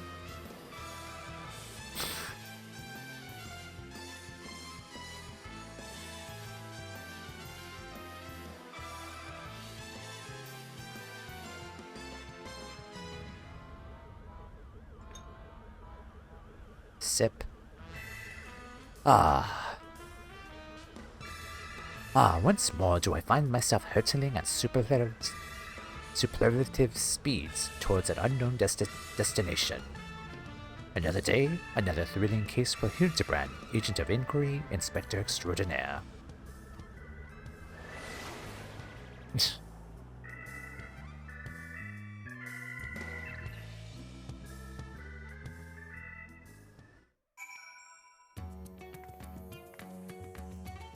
I'm gonna disband party.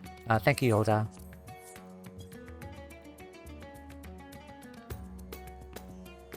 Okay. Let's talk to him one last time.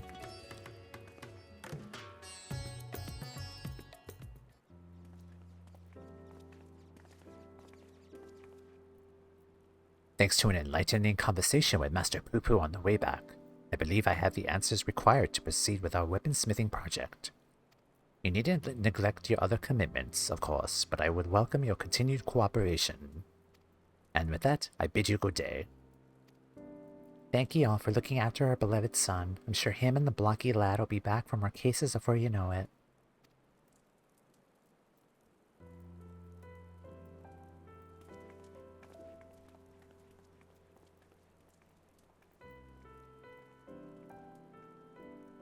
You've gone above and beyond for us, Tamea, so I'd like you to have the one replicated starship we made.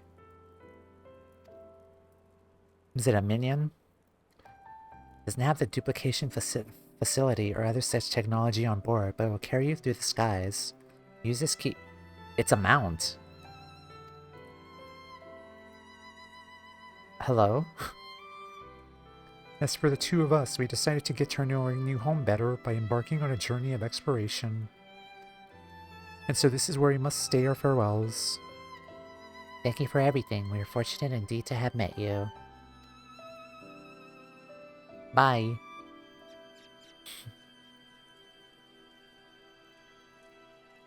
It seems Poo-Poo wasn't planning an invasion after all. He even tried to stop his friend from launching an attack. I'm calling an end to this investigation, Tamea. Your unfailing support during the entire ordeal has been most appreciated. Thanks to you, I was able to observe the inner workings of Charlian, and even travel to the surface of the moon in search of the truth. When my own conspiracies threatened to blind me, you were there to open my eyes to the true shape of things. But in this world yet harbors its share of the strange and the inexplicable, not the least of which is the source of Hildibrand's impossible physiology. If not an alien, then, mayhap he's the product of an hyper-advanced civilization from the distant past, the descendant of some gruesome biological experiment. Someone needs to plumb the depths of these unexplained phenomenon, and I'm the very man for the job. Eh.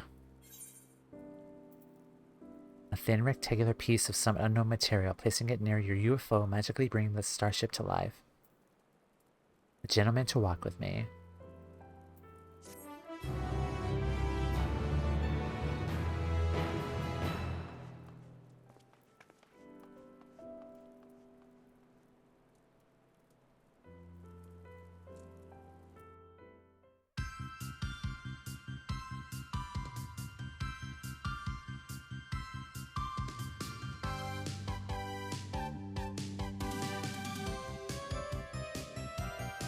That was a lot of fun.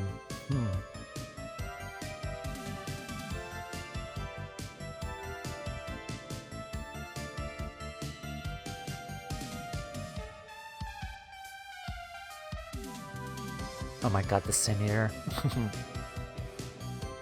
And the Loprits. And that Lullafell fuck. I'm honestly sad that Tamea's not running with us. Oh, there she is. Okay, never mind. Hildibrand will return. Your healer DC'd in the middle of the Nidhogg fight. It was fun. Yeah. Sorry to hear that.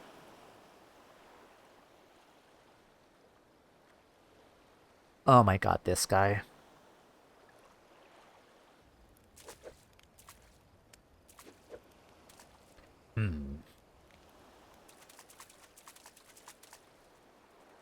Wait, is he training? What the hell? Like his training montage? Ugh. Ugh.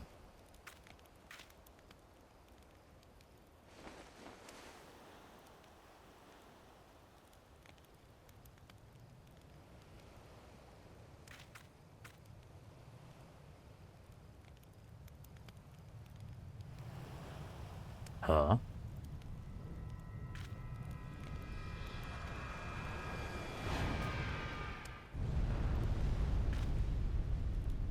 Now what?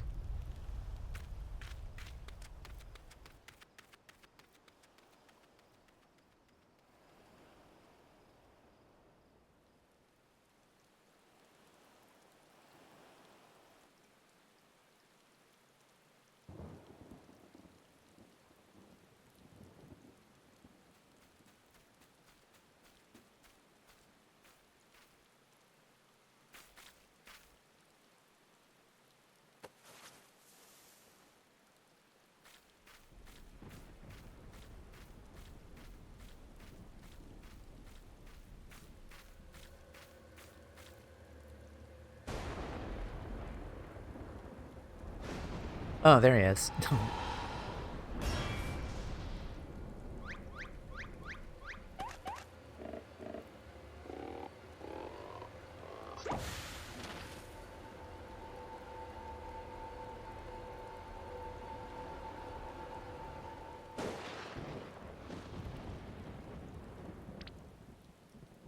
E. E. E. Okay, he's alive at least. Identified flying gentleman. Okay, let's go. Let's go, let's go, let's go.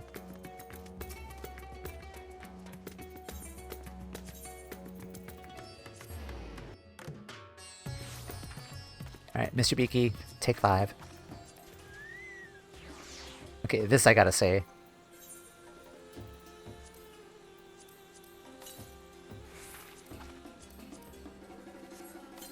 The UFO mounts.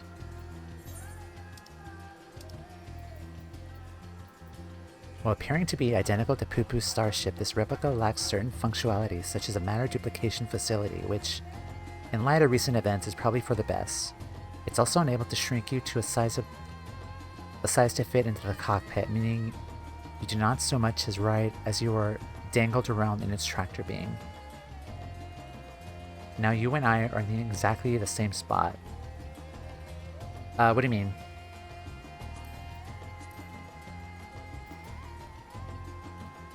The truth reports a large number of reports. Received a large number of reports from readers claiming to have observed unidentified flying objects. Oh, you haven't started Dawntrail Hill yet. Okay. Nice. Very nice.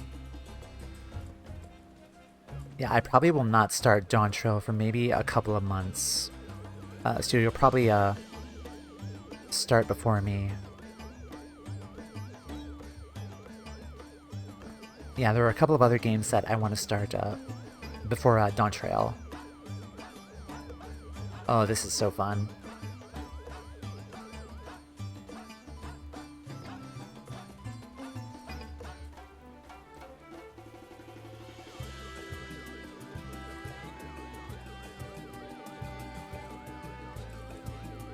There's no particular reason, it's just never in the mood. Okay.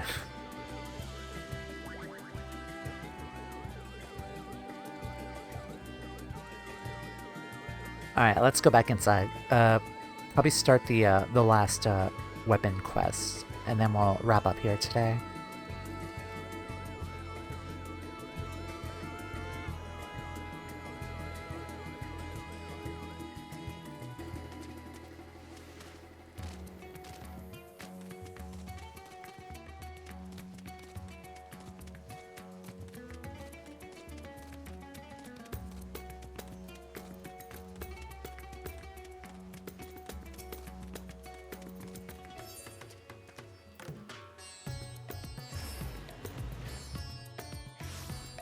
Wrong one.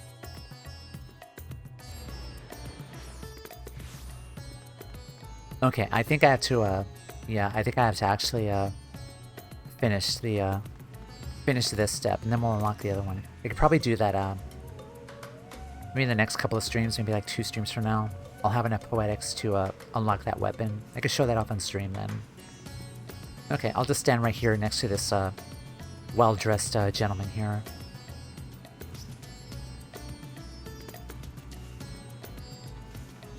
Okay, yeah. Alrighty, thank you guys so much. This was amazing. A lot of revelations which turned out not to be revelations at all. It was a lot of fun. I did not expect another trial here. It was not on the document. But it was a lot of fun. Thank you guys again for joining me on the trial and helping me out with that. And we got a victory on mine, no less. And also, thank you guys again for help with the fates as well. Alright, well, let me check my schedule here. The next stream is possibly on Tuesday. I kind of got some bad news in regards to... we do have some ants in our apartment, so we might call someone to spray on Tuesday. So there's a 50% chance of a stream happening on Tuesday, depending on how early the guy's gonna come and start spraying around the house. And if need be, we'll resume on Friday, because Friday is also another day I'm free. I was planning on doing the normal rates series for Endwalker Tuesday and Friday, but with the way things are up in the air for Tuesday, we'll probably not do that. If I do manage to stream on Tuesday, I think if I do manage to stream on Tuesday, I don't know if it's going to be at the right time or not, because I had to wait for the guy to show up. They did say early in the morning though, so we'll see what happens. But if I do manage to stream there, we'll probably do Eureka Orthos, the Deep Dungeon, if anyone would like to join me, if I do stream on Tuesday. If I don't, that's perfectly fine.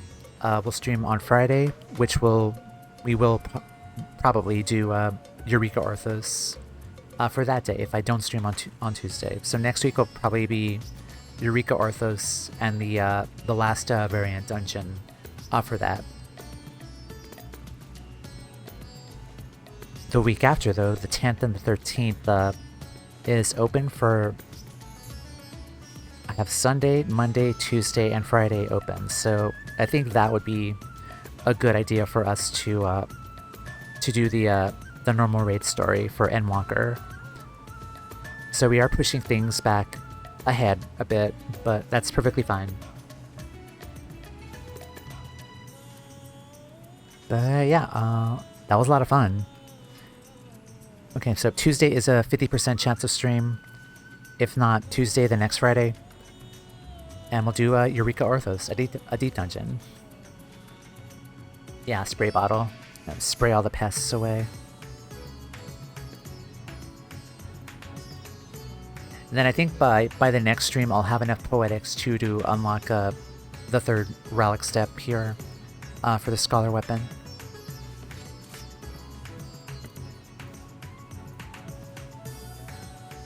Okay, Ko-Fi.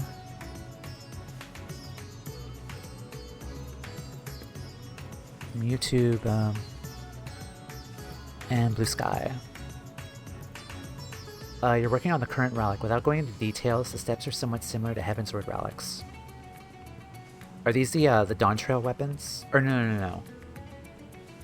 Did you do Dawn Trail? What is this, Dawn Trail?